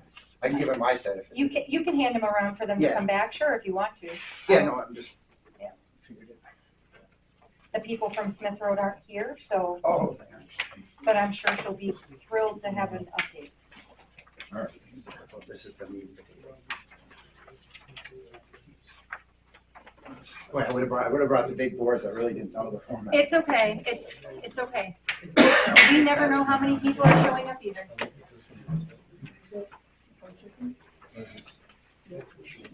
Just two of these.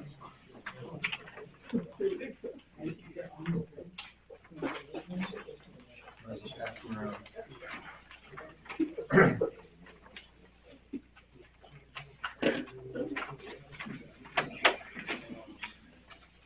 And again, I didn't mean to interrupt if you were in the middle of something else. Nope, we're good. Okay, you're good? You're up. All right. Yeah, I don't know if we'll speak kind of at an angle so we can get both of you. All right, so yeah, it's a pretty difficult area.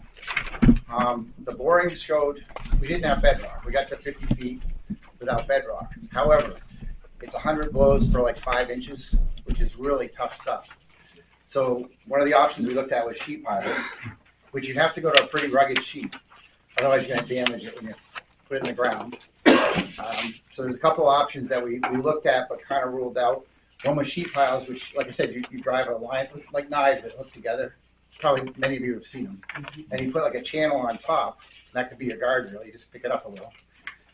So, again, the fact that it was really hard pounding, and that cost a lot of money. So, and that's something that you can't do. I know that the road agent was going to do some of the work. That was the idea. So that was one of the things we looked at. And again, we kind of started there and diverted a little bit from there. Then what you've got handed out is some of the options. There's pictures in the back. If you flip to the very last page of these, you can kind of look at some options. So then the other thing is, okay, so we've got kind of a difficult spot. You got a bank coming down to a road that's gone, and then going down to the river.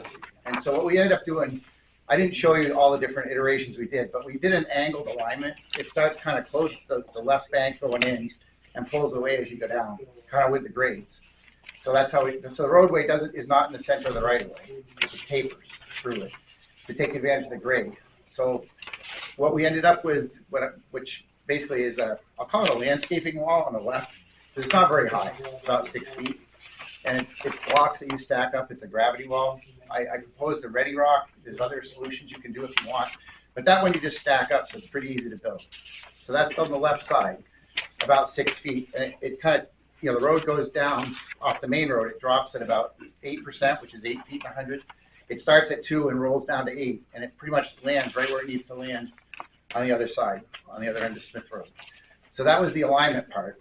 So the left side was pretty straightforward. We have the little landscaping wall, I'll call it, under 6 feet, looks like fake rock. We have a little ditch there, just a little spoon ditch with under drain under it, because we couldn't go real deep with the ditch because there's no room.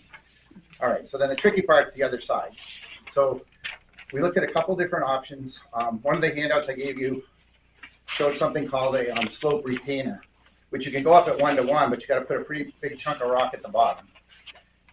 And we decided that even if you do 1-to-1, it doesn't really help you because you still need a wall, and it's not worth the extra money. If we could have got rid of all the walls by that solution, it would have been good. So then we switched back to just 1.5-to-1 riprap with a tow along the river, which brings me to one question too. This kind of a right-of-way line there. Who owns the river? I mean, can we go down close? Within 10 feet or so of the edge of it? Yes. That's what I thought. The state did, so I figured we probably could. You should be able to, we just need to include it in the permit. Right, and I can get an emergency permit too at any time, but they start out with 30 days to build it. So obviously that's not probably possible. I mean, it could be done, but it'd be kind of, especially if you do it yourselves. That's probably not gonna happen at this point, but Right. Who knows? Well, anyway, so what I did on the right side, so we just have a simple gravity wall on the left side, 6 feet. You have a road that sloped 3%. Believe it or not, it sloped back toward that wall because you don't want the water to run down over the big embankment. And then on the other side, where I ended up after looking at multiple options was a mechanically stabilized, still it's a CMU wall, it's a modular wall. So it's the same blocks that are on the other side, except it has geogrid behind it. And that geogrid gets backfilled in layers. So you put a layer of block down and a layer of geogrid and you backfill it. Then you put another block down, there's another layer. And so that wall, that's how we ended up. I mean, that's what I think is the cleanest solution for this, at least from a cost standpoint. Now, there is one other option, and that is you don't do any facing on it, and you do what's called a Sierra Escape wall, which is just, it's like stainless or galvanized steel. And it's like a gabion kind of thing. But the idea is you put that with a geogrid, and you hook it, and you put a lift on, then you put another one. The only reason to do that is to save money, because it's a lot more cost effective than buying all the modular blocks. However, I think that the biggest question here is, is FEMA paying? Who's paying for this? Like, if FEMA's paying, it's going to look better aesthetically. And I've got a picture of a Ready Rock wall in the back of one of those. It looks like fake stone. You've probably seen them around. Like I said, so when you look on the bridge, the new bridge that will be built, you'll see this fake rock. It's concrete modular stuff. They last a long time. It could be 100-year life on the walls, on the blocks. They don't, they're well built. Even with, if we had a flood like we did. Oh, well, the whole point, what I've done is going to resist any kind of water.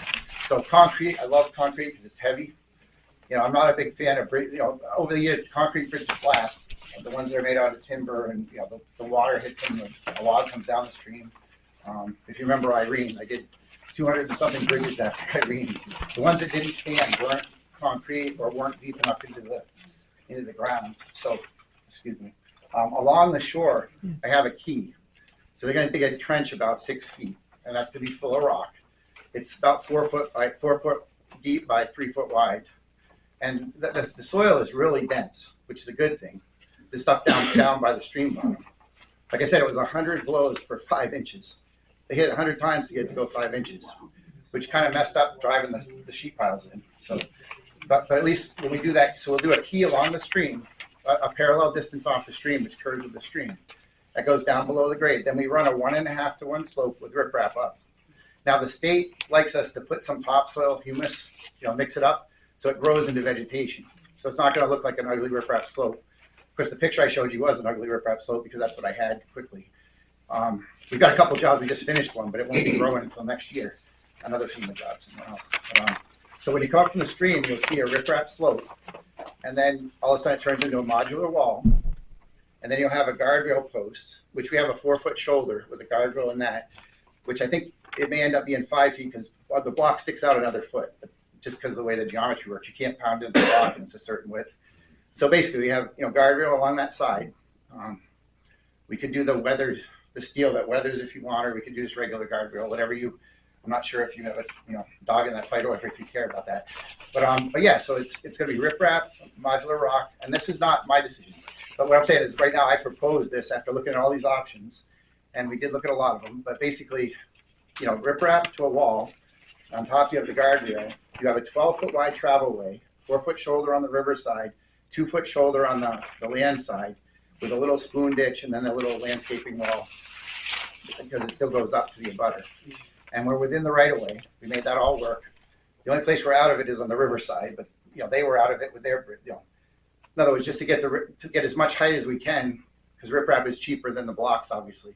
So we basically go up to an area, you have a flat platform, and then you build the wall on top of it. And the wall height is around, I think it was 13'6". There might be one spot that's a foot, it's in 1.5 foot increments. So maybe it's 15 feet is the tallest, maybe the absolute tallest spot. But we did that by getting a lot of grade along the stream with the riprap slope, plus dropping 6 feet on the other ones.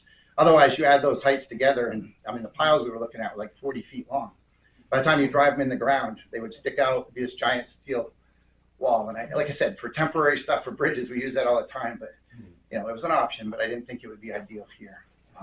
And I know I've gone kind of fast. We have 8 sheets that show cross sections, every single section at 25 foot, so you can see what we were looking at. And then, like backing up, if you did it without the facing, you'd have it would look like just crushed stone in wire baskets. And again, it might vegetate a little, but I don't know aesthetically. Dalton's a beautiful place. I don't know if you want to look across and see, and I think the riprap's going to vegetate because we're going to put the humus on top of it, which BES likes along the stream. And then you'd have the fake stone, which there are some options. There's cobblestone, different options you can get for the rock. And so that's what you'd see, I think would look pretty good if you go that other route. And if, like I said, it's all about, sometimes, if you're really trying to save money, you might go with the wire, because the wire, you have to pay for that facing. But I do like the facing because it's very resistant to erosion and water. Of course, we are up pretty high up with the riprap, behind the, on that. So I know I talked a little bit fast, been on the road for a long time. So if you have any questions, like I said, go ahead. Can that work be started before the permanent 135 bridge is in place? Absolutely. Well, the way we designed this, and I was directed, is we matched the grades. Okay. So we're matching exactly to that pavement level, which wasn't exactly helpul, but it put us way up higher, and then we had to get way down lower, but we made it work. And like I said, I skewed it in the right of way. So we started up high at grade, and we went away as much as we could to tie into the other end. So that gained us a little more grade on that slope as we went down. But yes, we're going to tie it. That was our obligation, I understood, was to match that grade, and they're going to make it work on their end. And I wish they built that bridge on the other side of the road, but they pushed it kind of toward us too. Another little pain in the butt, but it is what it is. They can do what they want too much. But the good news is, if I get an emergency permit, and your problem is a poster child for an emergency permit. I got one the other day, and they'll give you like 30 days to build it and sign off, and you can go. So if you guys pick this option, we can finalize. We can bid it. If you want to build it, we can, or do part of it. I don't know if you have a match that you want to build. You can build sometimes to offset the cost by, like, in other words, you could have someone else build it, but you do some part of it. Maybe you put the gravel down, the 6 inches of crushed gravel and 12 inches of bank run. That would come for our matching. Exactly. Sharing with Exactly. That could be your match, so it's not out of your pocket monetary. And then let FEMA kick in the rest of it. And again, so my next thing, I've done this a lot of times, is I will do an estimate. Once we figure out exactly what you want to do, if you bless that and say go forward, there are other options, but there's, I've looked at a bunch, like 4 or 5 of them, and I think I got where I think is the easiest and cleanest one to build. I do an estimate to FEMA with the plans, and then they usually give you the money. And I've had a couple jobs go well this year. One of them we got $750,000, one we got $560,000. They're both built. We just finished one last week. Cars are on it. And like I said, I'm going as fast as I can. I kind of like these. They're kind of a challenge. And he definitely had a challenge out there. That was interesting. But the other thing is I had to wait a little bit to get the borings and get my data, so I knew what I could do. And So as far as FEMA goes, they pay for it, but they pay for repairing the road to what it was pre-storm, and then we get a mitigation if we want to do a mitigation. So that's where the face stone or something like that would come in, if that adds value and Well, the slope- strength right. to the strength to the structure. yes, Because that's obviously correct. they're not going to pay for mitigation just to make it look pretty. Right. And I don't know if I would call it that, because what was there wasn't stable. So obviously we can't build it back. Right. So if you do the mitigation, you're entitled to 100% extra. Yep. So if I did it without the mitigation and showed a slope that doesn't work, obviously I couldn't stamp it, but I could say this is the slope that was there, which obviously didn't hold.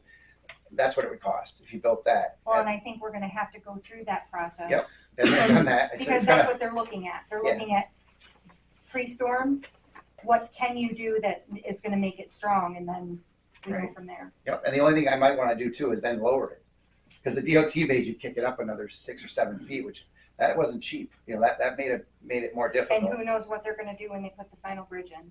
Right, but then if you get this built quickly and first, then it's their They job. have to match They us. have to match to you, That's and I right. think that's a good way to. That's what, Yeah. not why, but one of the reasons why we're Right. pushing to get it done. Yep, and like I said, I've done the hazard mitigation many times, so I know how to. I can do it. I hate to almost, but it's a fake set of plans. So you make a set of plans that shows what was, and then you show what needs to be, and then you get up to 100% minus there's some costs in there you got to take out, so it's more like 90% more. Yeah, so that would be where that would fit. So we don't have an estimate yet with your recommended. Well, I was thinking about it, but I had. Is it going to be, Yeah. you have it like a. Well, not yet, but I can get it fairly quickly. What it is, I had multiple options. Like if you said you didn't want to do the facing, but you want to do the Sierra Escape, for example, which there's a picture in there. It looks like crushed stone with wire. It's like a gabion, like a wire basket. That's cheaper, okay? So if you're trying to drive the price down, we could do the gabion option. Like I said, the best way to do it, I think, is to set the modular blocks. They have like a little dome on top of them, so you set one on top and it can't move, and then you set another one on top. That's the gravity wall. And then, like I said, the mechanically stabilized just has some grid that gets sandwiched in the soil so it can't move. So it's like the whole roadway becomes the wall, you know, because it can't move. So those are the, and again, I probably would show, I mean, did it have, like, I'll ask questions after, but maybe privately. Like, I don't know if it had riprap there before or what was there, but it had nothing but bank. Yeah. Okay. So we'll show it with just bank and then say that's the pre-existing and then, you know, try to get it to come in less. It had been there for 100 years or. It just must have been just the right storm. That's, the wire that holds the stone back, that Well, there's one option. I use it a lot for temporary. Like we did, the picture you have is for long term is probably not. Well, you can buy galvanized, which is 50 years, but the wire starts breaking at 50. Stainless is very expensive. Yeah. And it would be a 50-year fix probably if you did that. If you do the concrete, it'll be there, you know, forever. I mean, the geogrid isn't going to rot. That's like synthetic, and it's, you know, and plus it stabilizes everything. Even if the blocks went away, that would stabilize the slope and keep it there for some time. Plus, you're up high, so the water's going to hit the riprap part that's under the vegetation. Right. It might scour off some of the growth, but the rock's not going to go anywhere because you got it towed in along the edge of the bank. So. And I think if you've done this multiple times with DES, they probably would look at your stuff very quickly and go, okay. Yeah, it took them 24 hours to get me the last 2 emergency permits. I mean, and again, you have to sell it right, but yours is a poster child. Trust me. There's a house back there, and no one could get to it. You know, Well, and they're chomping at the bit, asking. I know, and I apologize. I was working. Like, we're working on it. Yeah, It's yeah. just we can't. Yeah, where we are is, you know, we had to get the boring scheduled, and they did do it as an emergency, so they fit it in as soon as they could. You did a great job getting access because we had to have a tracked rig to get down there because you normally have a big truck, and we couldn't get anywhere near where we needed them. And so there's that piece. We had the wetland scientists map all the wetlands. That's a thing for the DES. You know, we've done that. It's essentially the top of bank when it washes out, so which doesn't really matter to you guys. It's just something to do with the permit. And, the good news too, I heard the new governor said the first thing he's going to do is make getting permits much easier. That's such a funny. There was a seminar where she did a seminar. I didn't go. One of the other engineers I know did that works with us, and he said she was all about that. So I mean, I've been getting these little emergency ones, luckily for the FEMA emergencies. But if you don't do that, it can take 6 months, and you put it in, and you get comments in 90 days, and it goes back and forth. Anyway, but I think in your case, you shouldn't. My experience is you're going to get the permit with no issues. As soon as you say go, like I said, I can finalize the plans. If you want it bid, I can bid it online, in newspapers, to any contractors you want. You know, up here, it's a pretty big earthwork job, really. Believe it or not, it's a small road, but it's a lot of. So you know, I don't know, some of the, you know, you might have your local guys in mind. I mean, I know Aaron Piper was the one that I think told me and gave me your name, so I'd like them to have an opportunity. And then I know Coleman isn't that far away, and they have huge gravel pits. I don't know, you know, they're pretty, you know, they can be high, but they have to win it if you do a bid. If you build it yourself, then I was trying to find local gravel pits that they need the Class B riprap. It's pretty good size stuff. You need a good supply of it. So I don't know. I talked to Winterset a little bit. There's some places over in Littleton area. There's some other gravel pits and things, but we'll figure that out. In conversations with Adam, he realizes that it's winter, the road needs to be rebuilt, and he's probably not going to be the one to do it. Fair enough. But I think whoever builds it, stacking the rocks, the modular units is going to be very fast. It's going to be easier and less costly than driving the sheet piles with cranes or soldier piles and lagging. We did look on the upstream side. You could have driven in an H pile and dropped in concrete lagging, but then you have to find a contractor with the hammer. And there's a few out there, but I don't know. They're going to charge an awful lot because they don't, you know, there's not that many of them that have that equipment. So then if you drive the sheets, you need a big crane. And now one thing I'd like to get on too is potentially relocating some utilities. That one pole is kind of, you know, in a rough spot, and yeah, it's been the bane of our existence. Yeah. Because Adam's been trying Since to the get that storm, we've been trying to get them moved. Well, I'll joke with you. I know one of the guys at Winterset, have no idea who. This is a company in Lindenville. But what they did is they put a nice notch in it, started to tip, and it was fixed the next day after waiting a year for them. So if they start to, that one is in the bag. So it's pretty dangerous. So. A little bitter. Yeah, no, I'm just saying, a little bitter. Well, but someone's got to make it happen. Bears would do it. It did look like it might fall on its own. Not this time of year. No, it's frozen now. Pretty good. Anyway. So it seems like, I mean, okay. I wish Adam were here, I know. but I think I'm comfortable with the one that he's recommending, that version. Yeah. If Adam agrees, and then working with Adam on what he and his crew can do versus what we need to bid out, and Yeah, he could be working with that, I mean, I think you gotta start right on the bid. I think so too. Yeah, if you look at the REA2, REA1, I call it, it's the Ready Rock, the modular Ready Rock option. There's a picture, you've probably already seen it. But this picture shows a fairly big wall. It's probably at least as big as yours. So that's, I know there's a grass swale on the bottom of it. You have a river down there, but there'd be a riprap slope to a bench, and then this would be on top. And it only varies from, it might be as little as like 6 feet, go up to 14 feet, and kind of wiggle around there, and maybe at one point it's 15, and then it goes back down again. So really, we've done what we could with the rock, which is cheaper. It's just fill. And then, we went as high as we could, and then we got the wall on top. And so from the river, I think it'll look good. If you remember, the riprap will grow into vegetation, so it'll look nice. Yeah. Like I said, so that's the last picture there. And obviously, you can see the riprap itself. I don't know if you like it or not. I'm not so much into that look. I did put another picture in somewhere that was a hand-keyed one, but that's on Winnipesaukee, and it's a slope, that's like millions of dollars just to place the rock. So I don't think FEMA will go for that one no matter what we do. Probably not. I showed it just because it's a keyed hand placed. So I could go a little steeper, but anyway. So what's the time, I mean, if we move forward on this, what's the timing for getting it built? Well, I'd like to get it, I got to finish the design, and then what I would suggest is bidding it. And you got to give them at least a couple weeks. That's pressed. Yeah. So we do 2 weeks for the bid. They prefer 3. You know what I mean? And we can, So I would say you bid it and then say, go. I mean, it's winter work. Everyone's looking for work. My best prices I've got on jobs are after Thanksgiving.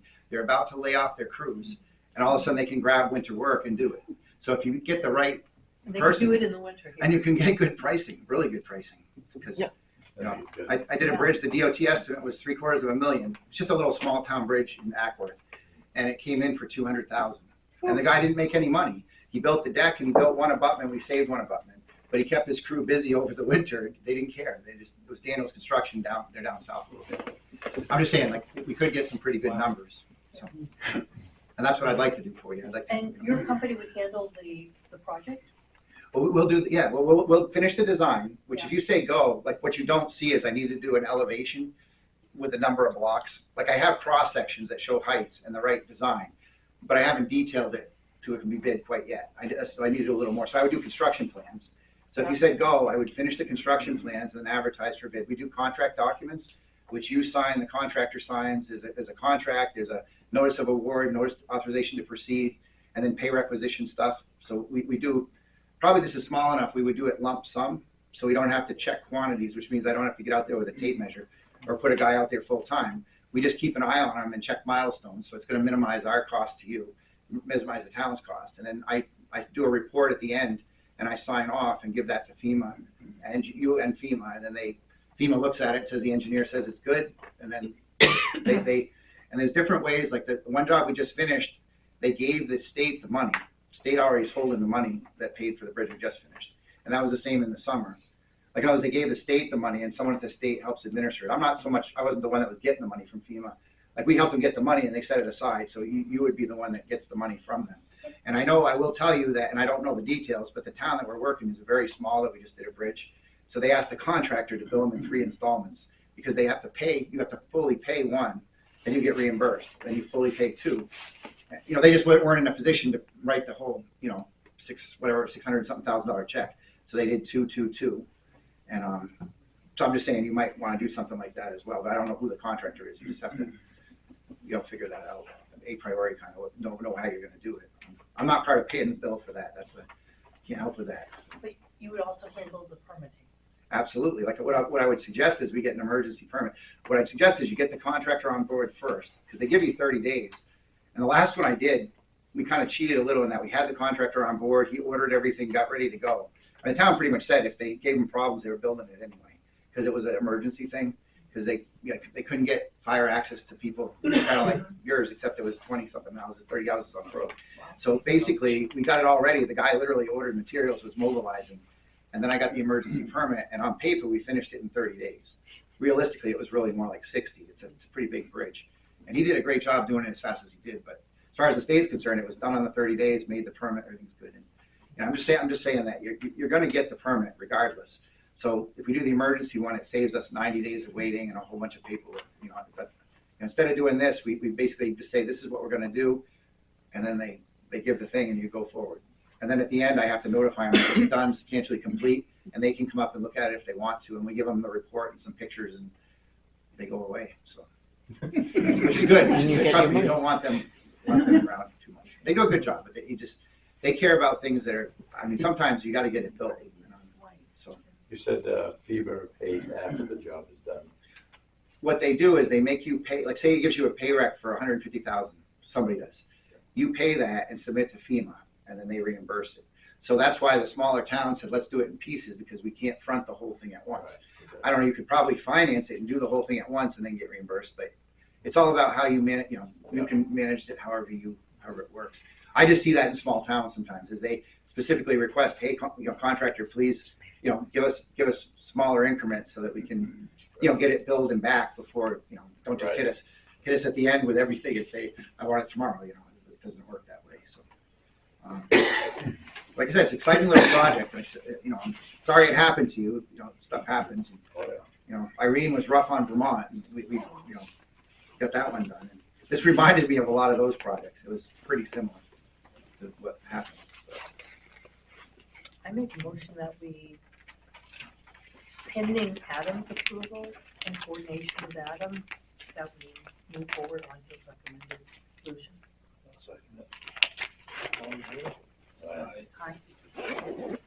Thank you very much. I appreciate it. Like I said, I tried really hard. It's a tough one. We did multiple alignments that I'm not showing you. We best fit it and got what we could. I was down looked at it. I could see. Well, it's an in-betweener. Like we had we didn't want to go too high with the wall on the upside because that gets too expensive. Right. So we did what we could there, and then we put the rest there, and then sloped from the river. Like I said, it's a good. It fits. It's a best fit given the geometry. So. And the plan that's thicker, if you're not bored and want to look, if you get bored and want to look at it, go to the cross sections. You can see sections through every 25 feet that show the terrain. And I did show a line on there that shows the 1-to-1. Even if we did the 1-to-1, we were still going to need a wall. So it wasn't worth spending extra money to do that. It's just not worth it. So I want to confirm you're wanting to go with RR1? That's the picture. Yep. But it's actually, I actually did go ahead and the set of plans that's thickest. Yep. That's the 8 sheets. That shows that concept. If you flip through, the first page is grading. Yep. The second page is the profile. Mm-hmm. And if you look at the profile, there's 2 dashed lines. There's a green line, which is the uphill slope, and the red line is the slope at the shoulder. So in other words, 12, it's 14, 12, and 4, 16. 16 feet over on one side, and it's 8 feet over on the other side. So it's something like that. But that was how we helped design it. And if you go to the next page, you'll start seeing cross sections. In the beginning, we're tying into the existing road. But then as you go through the sheets, actually, if you look at sheet 5, you can see that's existing riprap that they have. And then you see the wall on the top. Yes. And then if you go to probably sheet 6 is probably the best one. That kind of shows it. Those sections show. So we got the wall on the upstream side, which is in the right of way. And then we got the roadway, 12-foot travel way. And then we've got the other wall. And then the little thing on the bottom is the riprap, the key and the slope, which is 1.5 to 1, which again will be covered with vegetation in the end. You won't know it's there. And that's a state requirement. The DES likes that, so that's pretty much it. Makes it look a little nicer on the riverbank. So that right there is and I would call it a modular wall, riprap and modular wall solution. And we did show Ready Rock. I know Pullman sells Ready Rock. I don't know who else up in the area does, and you can get different ones. You don't have to. There's different substitutes that the contractor can change that if they have a.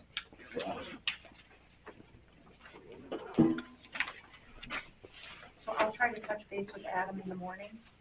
Okay, and I'll leave these plans for him. Yep. Yep. And again, you could do a match. Like you could put the gravel down, something, whatever you want. You drive the guardrail. I don't know if you. Well, and I'll ask him what he thinks is realistic.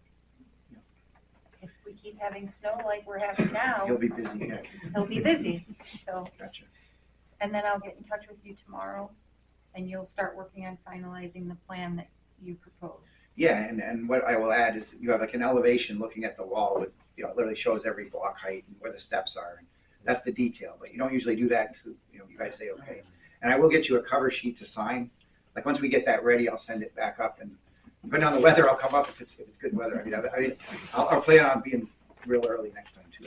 Can they electronically sign it? Yep, you can do that. I can send it to you. We can, however you want to do it, and then, because it will be electronic on the bid set. Perfect. So, and that just shows that you endorse what we're proposing, and then, but we do have to we have to work with FEMA a little first. I have to do that, that fake, I say a fake design. We have to do the design that doesn't work, but it's going to give them a number. Yes. And then we'll show them the real Where they're design. putting it back to where it was. Yes, that's, yeah. Pre-storm and what we're gonna do now. Yep. And what the difference is in the price. Yep. And I'll do my best to figure out what it was. I know where the road was before on both ends, and I'll make it look like it should look, so. Okay, All right. perfect. Well, thank you very much. Because we could do a Zoom meeting to save you the trip up. Actually, that might work too. Yeah. I mean, there's no reason we couldn't do that. And I don't mind coming up. My dad's in Bradford, Vermont. He's 86, legally blind. I'd like to stop and visit. Just the timing today was a little weird with the snowstorm and everything happened. If it was a nice day, I'd happily take a day off and travel. But we have other projects in the area, some too, so in combination, we could do something. So anyway, all right. Well, drive safe on your way back. Yep. No, I You're heading appreciate back tonight, or you're gonna? No, I'm going to head back. I have puppies. I have some dogs. I've got, so unfortunately, I'm not free to just leave. You're gonna bring them along with you, so you can have to get home and let them out. Not tonight. No, they're back. Actually, I rode with somebody, one of my surveyors, because I have a little bit of diabetes, glaucoma, so I don't see great with lights. So I had someone give me a ride. I'm thankful he's helping me. He's a surveyor, and I had him not go to work today because it was bad anyway, and then just drive me tonight. So he's out in his truck. I like to drive during daylight personally. I'm just one of those guys. Now at my age, I just prefer, and I can drive at night. I just try not to. So, anyway, all right. Well, thank you, and I'll leave these sets here. And okay. Do you want me to sign this? No. No, don't. No, you don't need to. All Nope. right, sounds good. I just saw it sitting in front of me. I'm used to planning board meetings where I have to, sorry. Nope, you're good. All right, well, thank you, and I'm sorry if I got you so late. I'll make sure I know next time it's a little rough. And I'm gonna find out, I'm gonna look at a map and see, because I know I worked on design of that Monroe Bridge a long time ago, and I went across it. I'm trying to figure out how I got there. But It's probably not the easiest way Where'd you here. come from? No. I came from Sunapee area, but I came up 91 because of the storm. We had 6 inches of snow. It was a blizzard. 93 would have been. So if you come to Of course, Normandeau, that would have been, I would have to all go the way across to to 92. Concord and then on. So I'm in the no, middle, no, like no. If you take 91 all the way up to St. James. to 93 to St. Johnsbury, That's and what I then head back wanted, down on yeah. 93. It looks like you're taking the long way around, but it's interstate, so it's better driving. Yeah. And then you'd get off on 135 to Dalton. Now, we had a fire chief that worked in St. Jay, and I grew up in Bradford. And he could make it to Bradford from St. Jay, and I don't know how fast he went, but he stayed and kept his job as chief because he could get there. So I know that's quicker. The GPS, we followed the GPS. I wasn't paying attention. All of a sudden, here's the Monroe Bridge. And I was like, okay. But it was a fun bridge to work on years ago. But anyway, thank you so much. Have a great night. And Thank you. Yep, I will. All right. Thank you. Yep, all right. All right. Where were we? We were on FEMA, so we were right where we needed to be. We talked about the COAS delegation. Grange Hall is next. Or actually, nope. We talked about the COAS delegation. We've got Grange Hall. So we haven't talked about Grange Hall yet. We haven't done Grange Hall, Mandy, the school board, Tri-County Cats. Yep.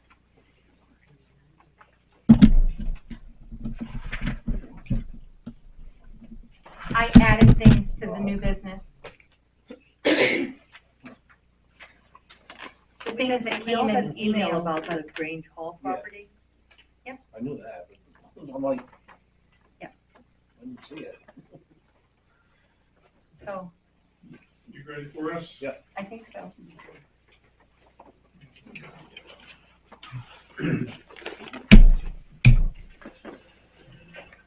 And you guys saw his email, correct? Yeah.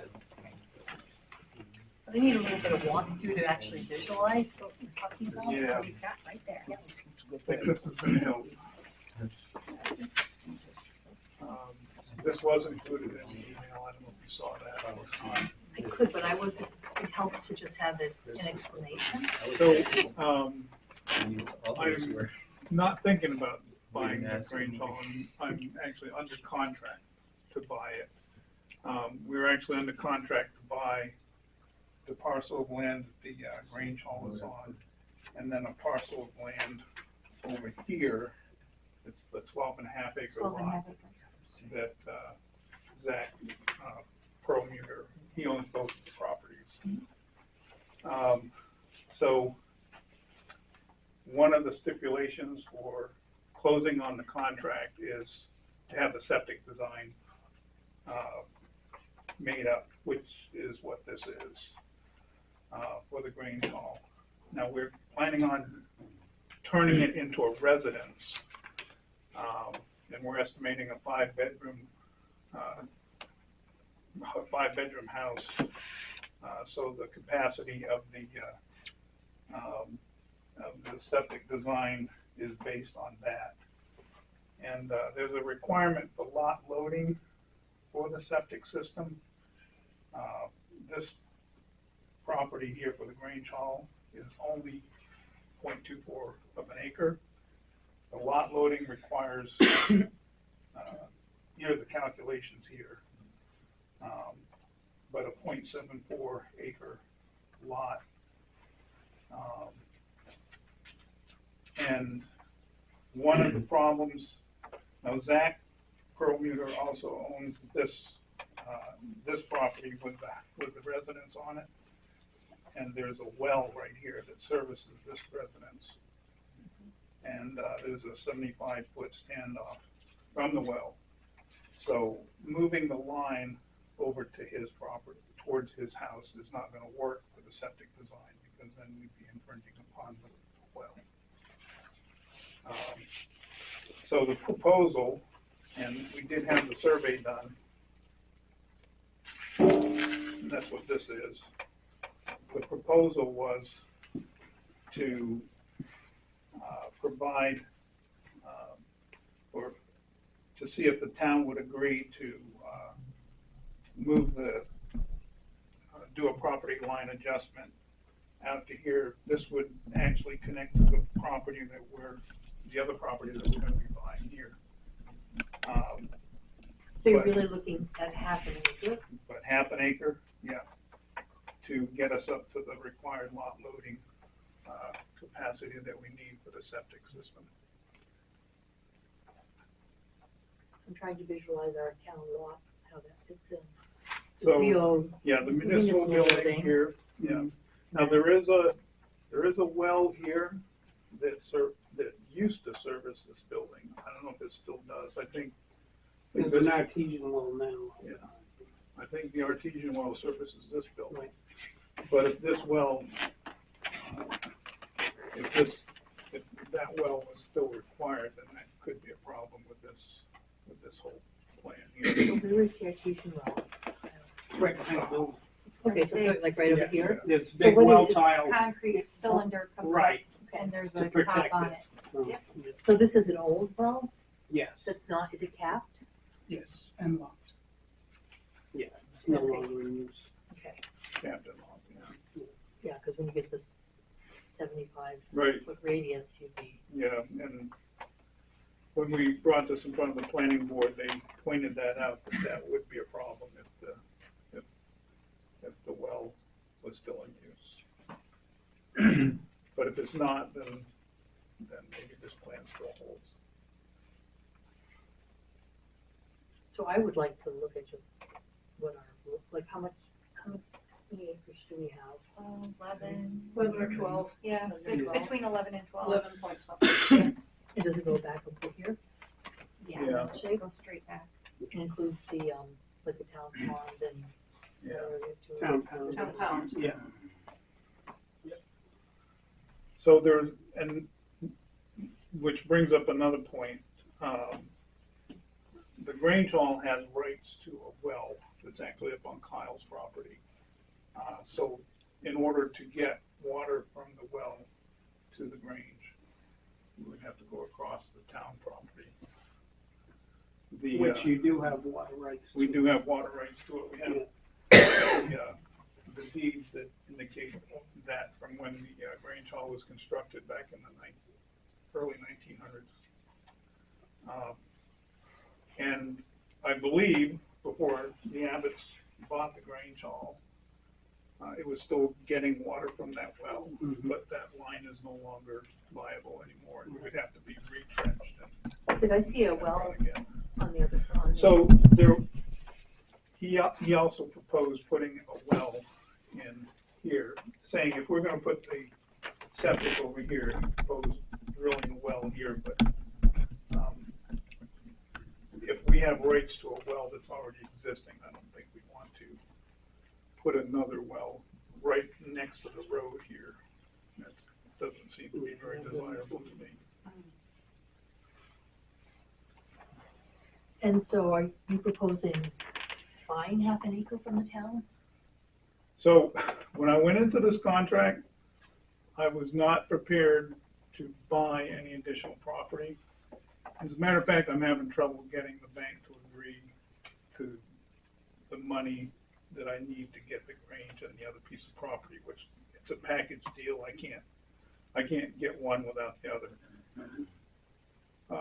So my request to the town would be just simply do a line adjustment and maybe give me the land, since it's going to be a requirement for anybody that comes in here and does anything with the Grange Hall. I mean, the only I don't have the resources currently to buy any more land, put it that way. The trade for the town would be to hope to receive more residents in another generation that would call Dalton their home. So this is Nicholas Bean. He's my son. He's just recently relocated to Dalton from Japan. He was a missionary over there, and he's now the pastor of the Dalton Church over here. And Nicholas and his family we're targeting them as being the residents for this building here now. And he has a large family. A couple. They have 9 kids. I was gonna say, just a Just a couple. couple. A couple under one, right? So that's why we're proposing, a 5-bedroom residence there. And there's also potential for the building to be used for Community space. For community space as well. It's a good size. It can support both the family and community space. We would like to do ministry out of the Grange as well, for the church. The church, if you're familiar with the church at all, it's an old building. It's very small. Has no plumbing. No plumbing. So having that to do additional ministry would be nice as well. But that, You're talking about a half an acre, yes. and it's, let's see, it's over this way, right over here. Yeah. Yeah. Go on. It's property that's not being used or anything. No. Actually, it would be put into use. Well, that's what I mean, Yeah. I'm talking you as far as the town goes right now. Currently.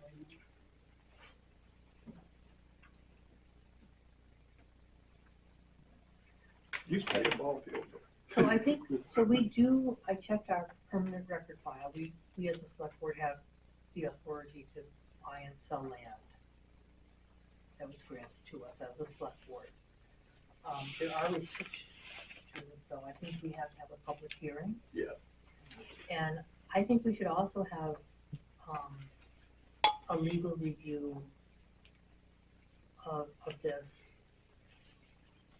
And especially in the water right of way and all of that, we should just do due diligence and have some level of review of that. So in my email, I did include a couple of deeds, which, from back in when the Grange Hall was being planned, that it indicated where the well was located, and it had actually rights to service the well and to get water to the Grange Hall from the well.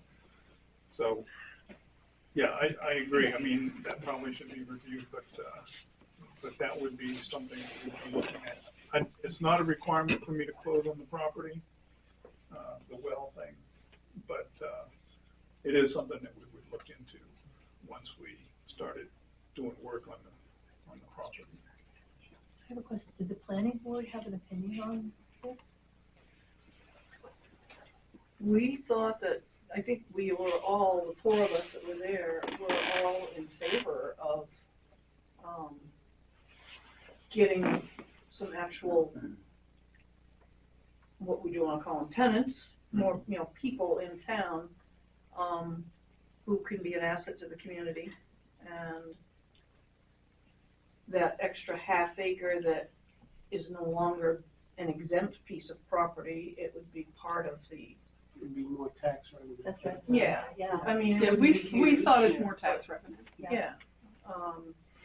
That's a good call. Well, it would be current, you would keep it in current use, right? Because you'd have the over 12 acres. They're not quite connected. They're not connected, correct. So, Would it be? so the 12 and a half acres would be current use, but once we turn this into a residence, I guess it would no longer be current use. That, Well, yeah, well, this that's piece not is in current connected- use now, but Is this piece connected to the current use? yes. This Yeah, piece it would actually. I So think so it it would be might- current use. It could be eligible for current use. Yes. Oh, okay, I see what you're saying. Yeah. I've got it up on, Yeah, I was trying to do that and I couldn't, wasn't loading. But yeah, so then that half acre But that's that would, owned by the town would go into current use. but that would make it less attractive to the town to want to do that. I mean, Well, the town doesn't pay taxes, so. No, I meant, But it. right, but Oh, yes, because it's not really gonna reap a benefit of the taxes, is that what you're saying? Yes.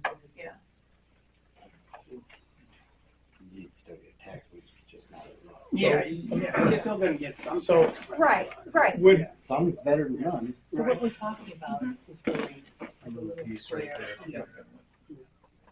If it connected. But it doesn't connect. No, it doesn't, but it. So, because they're looking, they already, this property over here, right, and this lot. Right. So even a little extension. So you're. Oh, is it come, you're had come over? Yes, your Yeah. half acre box right there. Yeah. Right there, so it box. would connect. Yes. Yeah. It could okay, connect. Okay.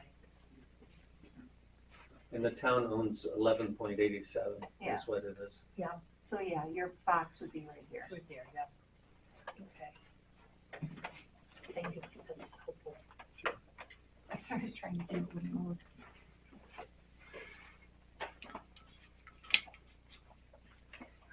The game's better view than that.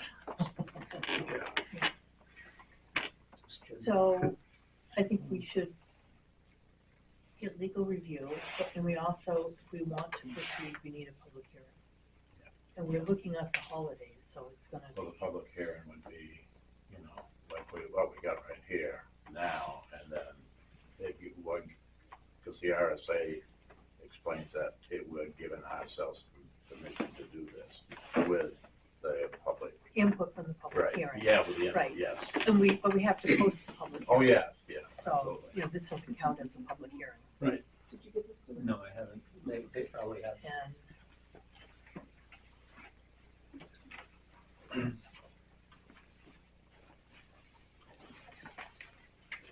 And sorry, this is the RSA regarding you guys. Yep, which I know I looked at, but it's helpful to have it in front of me. So there might be 2 public hearings you have to have according to that RSA, but I couldn't. Only for bigger towns, according to what I was Oh. reading. Here's a couple more copies.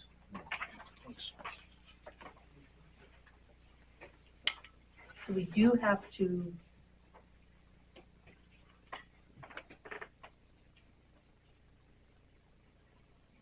submit the proposal to the planning board and the conservation commission.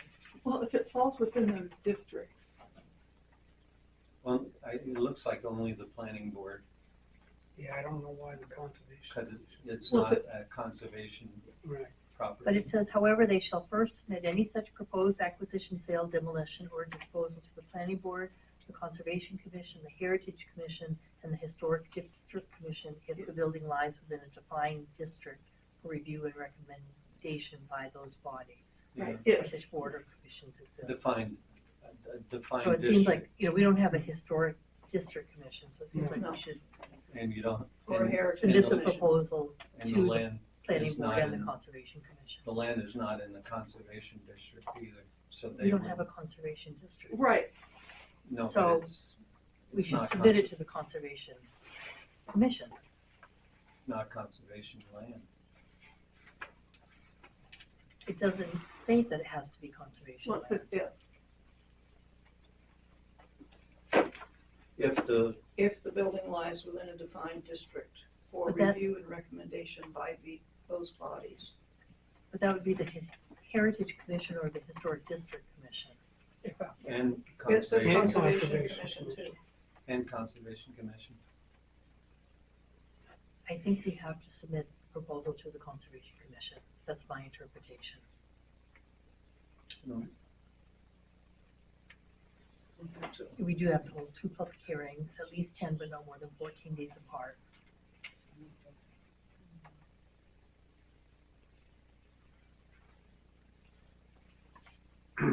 And if we had 50 registered voters present us with a petition, it could be an article in the town.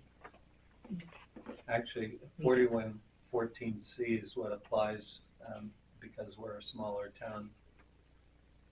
It does, If adopted in accordance with RSA 41:14C, which is on the back. which is the the last page. third page.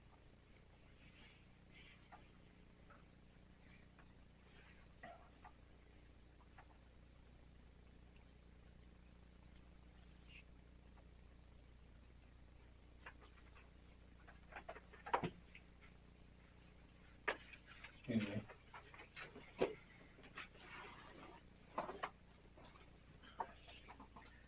4114C is just the adoption of this 4114A provision.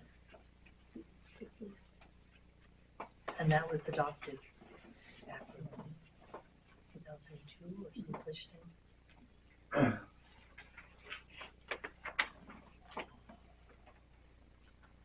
the town adopted that provision? Yes. Okay, so they actually have the authority, they just have to have a public hearing. Well, Two and public hearings. if the public, 50 votes saying that they didn't agree, then it would have to go to a town vote. Right, if we had a petition with 50 votes and 50 signatures, then it'd have to go to town meeting.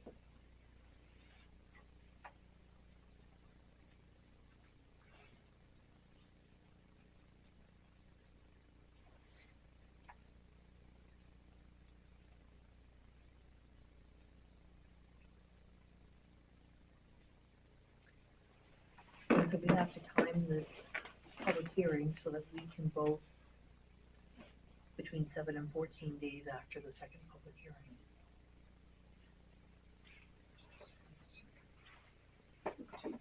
And this isn't conservation land, so we can act on it. And was this land given, devised, or bequeathed to the town for any charitable or community purposes? I believe that the town purchased this land from the school district for $1. Okay. I'm not positive, right? Is that what Yes, you understand? that's my That's understanding. Yeah. Yes. That's what I thought. Yeah, You'll it have was to town check. land first, then it became Right. the school district's land, Yes. and then it came back to the town. I think we paid $1 for it. Okay. And there were Um, no restrictions on that purchase. That's, I don't think so. Probably need to look and double check. that's why we need to, Yeah, I don't know if we need to do a title search, but that's where we need legal counsel to advise us on. I probably, at home, I probably got the deed reference for that. I don't have the physical deed, but I may have the deed reference. Well, they pulled up some of the deeds. Yeah, Right. for the Grange. These Yeah, don't, these deal with the right of way, the Yeah. water right of yeah, way. they predate anything related to the school Yeah. district.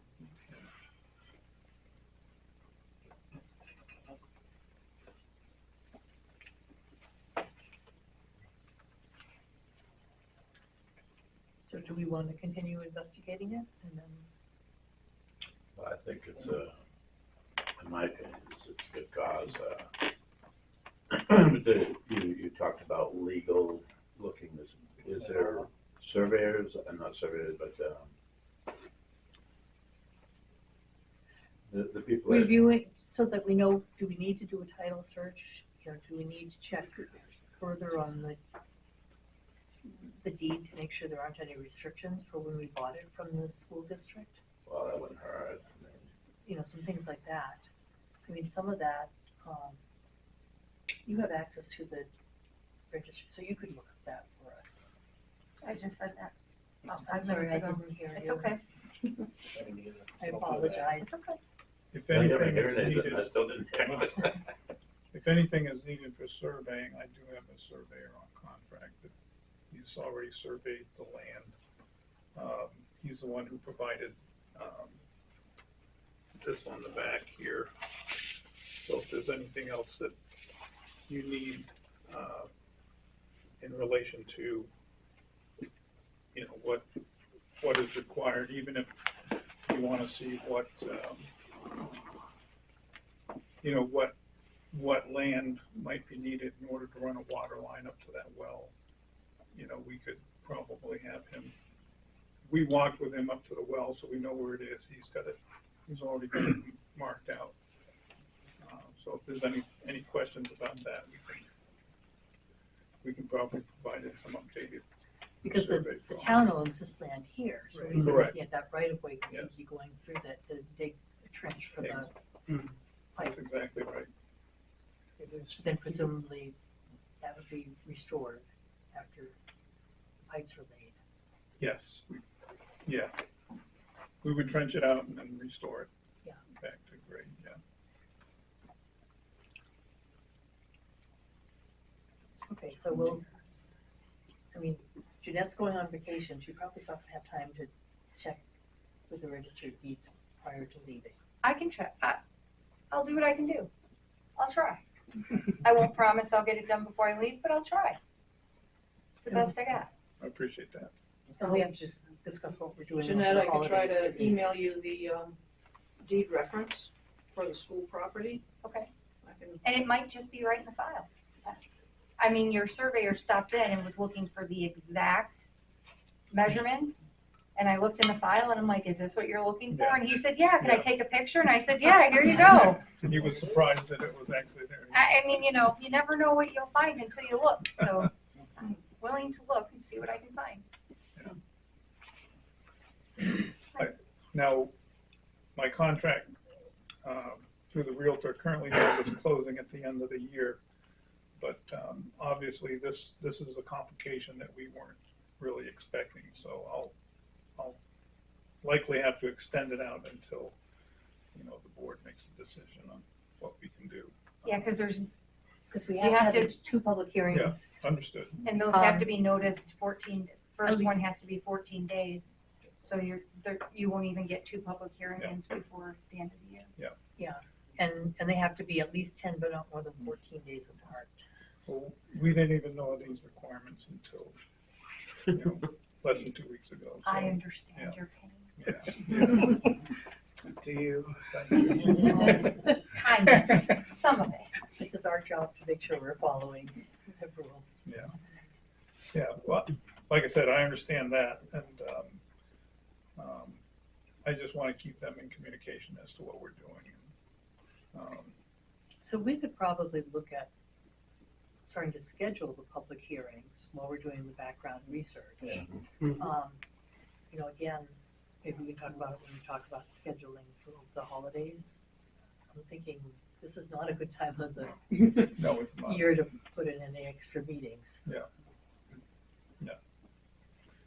So, yeah, I would expect that the public hearings wouldn't occur until probably January. That, I'm just thinking realistically. Yeah. I'm sorry, it's, Yep. I know you've got a Understood. timeline, but Is there another select board meeting before January? I don't know if we are. We haven't gotten to that agenda item yet. Because it could be the same day, or this, because that would give you. if it was- No, because 14 days. you have to notice it, and because it's land, it has to be noticed in the newspaper. I can't just do it on the internet or on the website and at the door. 10 days, 14 days. 14. And it's gotta go in paper, so, yeah. I mean, you should be able to notice both public hearings if we schedule both of them at the same time. Yes, Yeah. but Save- still, save the you- newspapers run on their dates, so. Right, and then we have to make sure we can meet Right. 7 to 14 days after that, so I think Right. it's being January. It has to be done. My guess would be like the 6th and the 20th, or the 6th and maybe the Have to 15th, read between or the lines. something like that, just Okay. looking at a calendar, but we can count backwards. Okay. Okay. Well, I appreciate the consideration and any help. Okay. Did I start to make a motion that we Yeah. proceed? Okay, that we proceed with, doing some research on the deed and doing background work and looking at scheduling public hearings in January. I'll second it. All in favor? Aye. Thank you very much. Thank you for coming in and explaining to us Oh, and yeah. sitting through the meeting, waiting Oh, for yeah. the opportunity. No sweat. Plus a short meeting. Thank you. Thank you for hearing us. Okay. Yeah.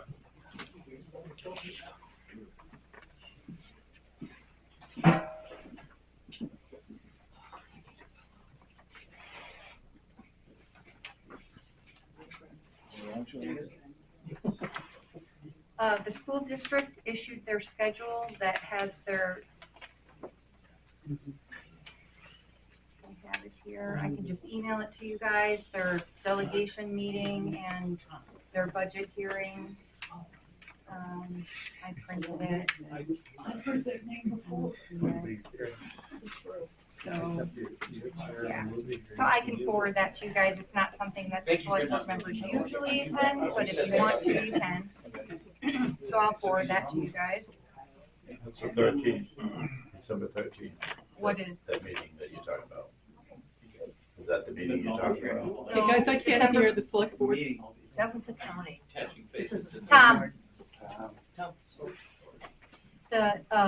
No, that's the county delegation meeting, it's the 13th. So I'll forward the schedule that has the school district budget and delegation session dates. Tri-County CAP sent us information on a program that they're holding. They received a grant for cold weather shelter services. They currently have $3,000 available for the municipality of Dalton. There's certain guidelines we have to follow. It doesn't look like it's really a big deal for us to follow those guidelines. It's just, we have to submit things within a timely manner to get reimbursed should we have to put any of our residents into a hotel for cold weather shelter. So this is a good augmentation to our welfare. Yes, yes. This is a way for us to get reimbursed for up to $3,000 of hotel stays. If we choose not to participate in the program, they will redistribute our funds. I think it's a good idea to do it. You guys have to sign off on it. Do we have, but the funds would be reimbursed based upon need, correct? No, they'd be reimbursed based on use. Well, I meant, sorry. Yes. You're right. Yes, If somebody needs help and we provide it through this program. Correct. We get reimbursed. yes. Which is based on our welfare program, based on need. Okay. Yes. I make a motion that we participate in this program with County CAP for cold weather shelter. I'll second it. All in favor? Absolutely, aye. So I need, Need you to sign it? on the third page, signature, title, date on the first line.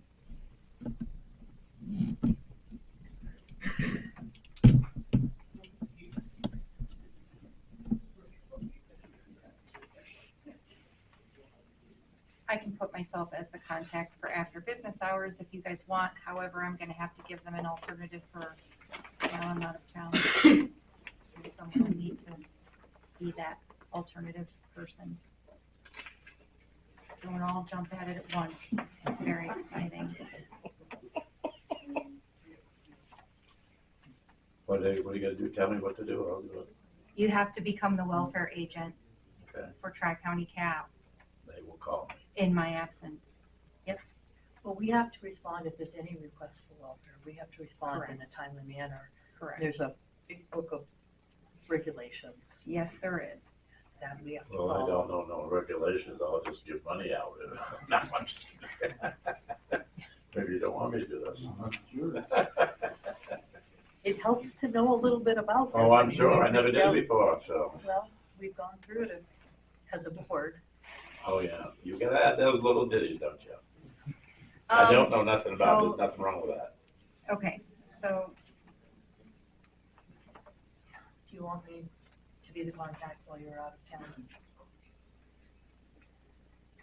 if you'd like to be the contact while I'm Are out of you town. both? I'm okay with it. Yeah, I figured.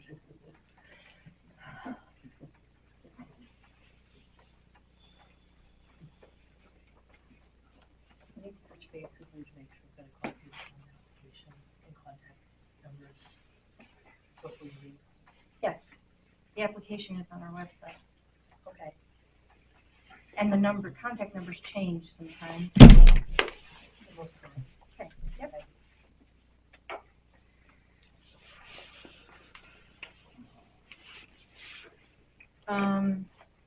Really quick, because Mandy asked to be on the agenda, so she's got new business. But I also did not want to sidestep the conversation regarding the state inspections on the vehicles and what was discussed previously with Joe Dumas. There's a lot of different details that I received. A lot of them didn't match. We had talked about it previously, and he was going to be a contractor, an independent contractor to the town. But he's talking about being an employee of the town. Cheaper. Well, we don't have an open position right now. So if we're going to open a position, then we have to advertise for that position and take resumes for that position and interview multiple candidates for that position. Be a part-time position.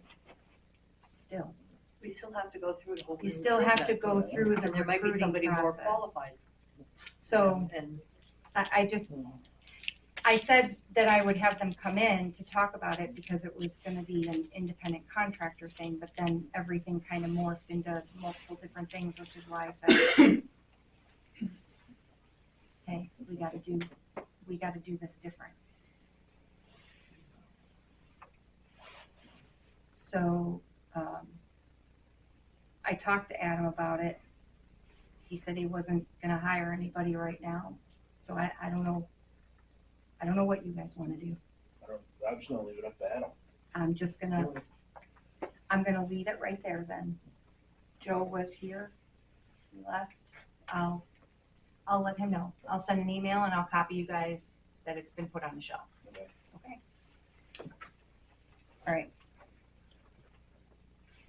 We do have legal stuff. Mandy is the only open thing, besides our next meeting date and time. I'd like to propose that we meet on Thursday, the 26th, if possible. I'll be back. I will cut checks. I will need at least one select board member to come in and sign checks that morning so that they're available to our employees on Thursday, which is the payday.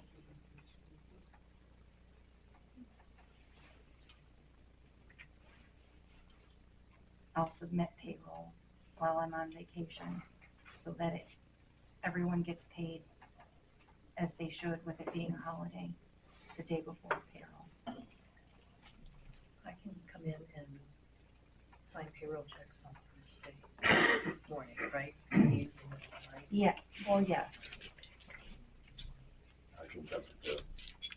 We just need one signature, so you guys can decide amongst yourselves which ones want to come in. Because wanna come in, payroll Tom? only needs one. Come in. Don't matter to me either way, I did it before. So who's It gonna says do Tom's going to sign them. What time in the morning you want me doing that? I don't know. I'm gonna have to get with you because I'm just gonna be back that day. So I'm gonna have to come in and look at the stuff that they sent and Okay. cut and, yeah. Well, I'm just planning on coming late morning. Or do you want me to just wait to hear from you? I'll call you. It's probably better to call you just in Okay. case. So our next meeting date, is that possible? Or we could do the Thursday night? following Monday? I don't care. I don't wanna do the following Monday. I don't either. It's my I've got- birthday. That's Thursday. I've got my daughter's visiting, family visiting. Just a few days. And if we did, I mean, we could do earlier on the 26th, because it's a Thursday, it doesn't have to be 6:30. That works for you guys? I could do Thursday, 26th. Are you working, Eric? On the 26th? So we can do, So we'll just send the packet checks at the same time for having a meeting? We need to have payroll checks. payroll will need to be done earlier. Really? Yeah. Okay. Because the payroll checks that are signed have to be ready by a certain time. They have to be available on Thursday. Right, So okay. can we meet at like 3:30 or 4 o'clock? 4:30? 3:30 is fine with me. I could do 3:30. 3:30? Thank you. Is that 3:30 on the 26th? 3:30 on Thursday, the 26th. Is that your birthday? No. That's why I didn't want to meet the following Monday. Okay, thank you. The only other thing I have besides Mandy is legal, non-public. Okay. I have 2 non-publics, which should be somewhat short. Amy? I have 2 petitions. The first one is a petition to the Board of Selectmen of the town of Dalton, New Hampshire, to hold a special town meeting and vote on the following warrant article. We, the undersigned registered voters of the town of Dalton, New Hampshire, hereby request that the town hold a special town meeting as soon as possible and insert the following warrant article for said special town meeting to be voted on. It shall be the policy of the town of Dalton that the select board may not enter into agreement with Granite State Landfill LLC owned by Casella Waste Industries or any subsidiaries or agents of Casella Waste Systems Incorporated unless 1, a committee consisting of the members of the select board, planning board, and conservation commission negotiates and develops the agreement with GSL on behalf of the town. And 2, the resulting agreement is approved by the governing body, the town meeting. The committee will engage legal counsel and experts experienced in such agreements to help it negotiate the best possible deal for the town of Dalton. The final agreement will be voted on by the committee and will require a simple majority to be put forth to the town for vote at town meeting. And the background on this and why I felt it was necessary, GSL has indicated it is interested in negotiating a host community agreement with the town of Dalton and has offered the agreement they want. While it may look fair and generous, it is not. That's not how $7 billion companies play. Only fools would think GSL is offering Dalton the best deal or that they will even pay out close to what they were advertising under the current terms. Dalton Select Board members say they intend to proceed with negotiating the host community agreement on their own without seeking knowledgeable and experienced negotiating advice and legal counsel. GSL has offered $25,000 to fund the town's legal expenses to negotiate the agreement now before it has the necessary permits to proceed. This approach uses that money to ensure Dalton gets the best deal it can. I do have 50 signatures and they have been checked. Actually, I have more than 50 signatures on this one, and they have been checked against the voting record. The second petition, we the undersigned, or petition to the Board of Selectmen of the town of Dalton, New Hampshire, hold a special town meeting and vote on the following warrant article.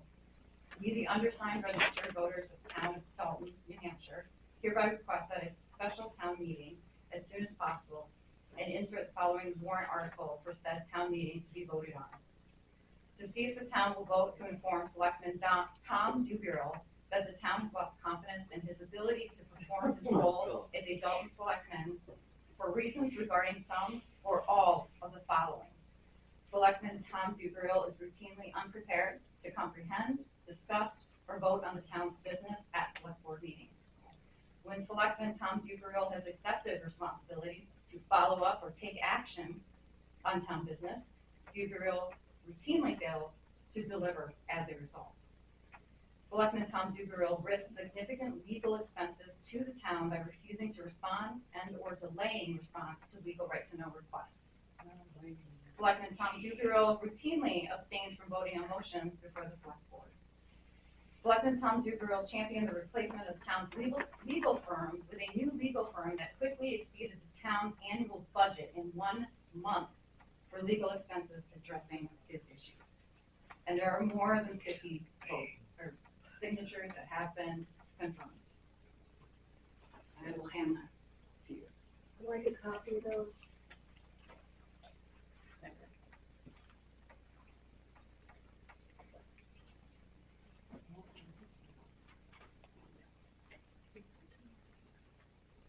Okay, public comment, Pam? Oh, no, not after that, that's a joke. So my understanding is that if we receive a petition to schedule a special town meeting, we are obligated to do so. You did a great job of lining it up. You know That what was I'm all talking on about. me. Excuse me? No, that's okay. All right, It's, that's okay. it's funny how it's all one-sided. I know. We knew when I That's my got here point. tonight, with just the amount of people that were here, the extra camera over there, that nobody's manning for some reason. What's her? But you knew it too. But the whole point is Joe Beth kept looking at her dream when the whole issue with Costello's was up. So Joe Beth knew that this was coming down. It's all nothing but a setup, and all these people I know show it up is. here, you know something's going down. And you know what, you could abstain from any motion. That's right. It's not. I'd like a copy of that petition, please.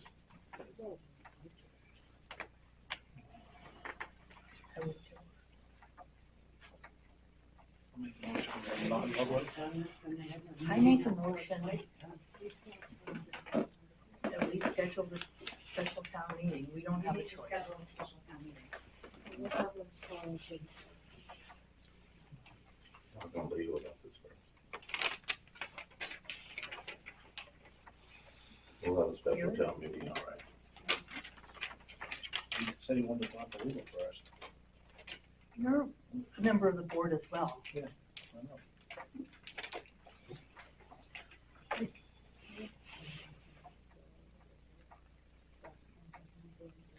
Make a motion, we go into non-public, We're not doing public comments? nobody's raising a hand. No, that was over We the don't need petition. a public comment. So I just we need adjourned the to meeting. set a date for the special meeting.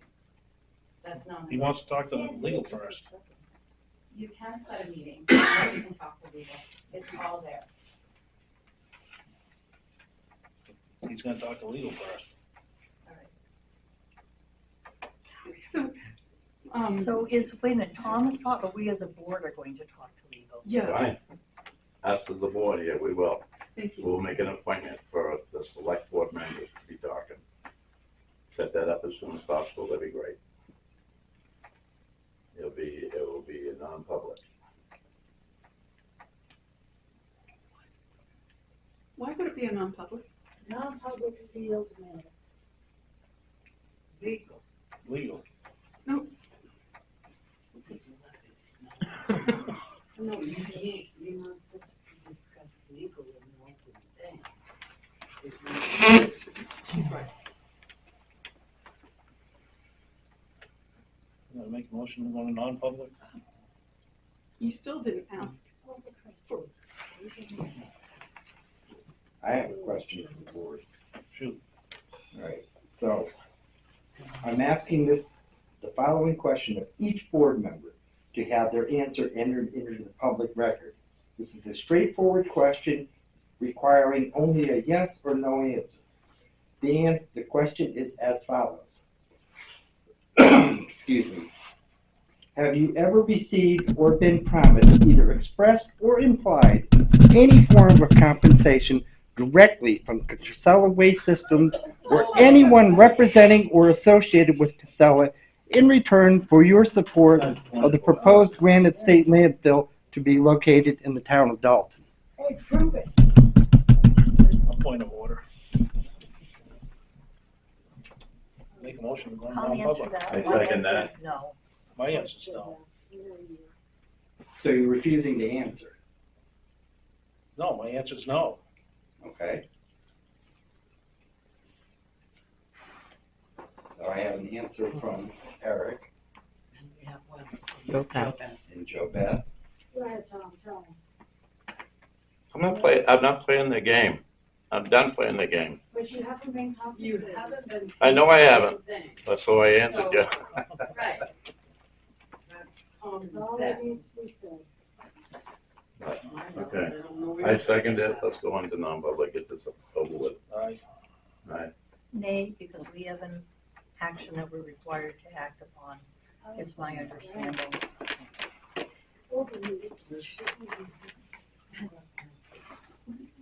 You know this. No, I'm not gonna say it. I'm going into non-public anyway.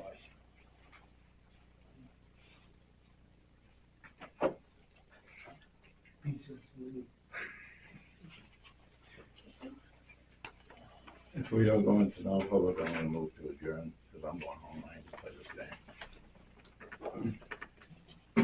Both of you vote to go into non-public? Yes. Yeah, they did. Non-public.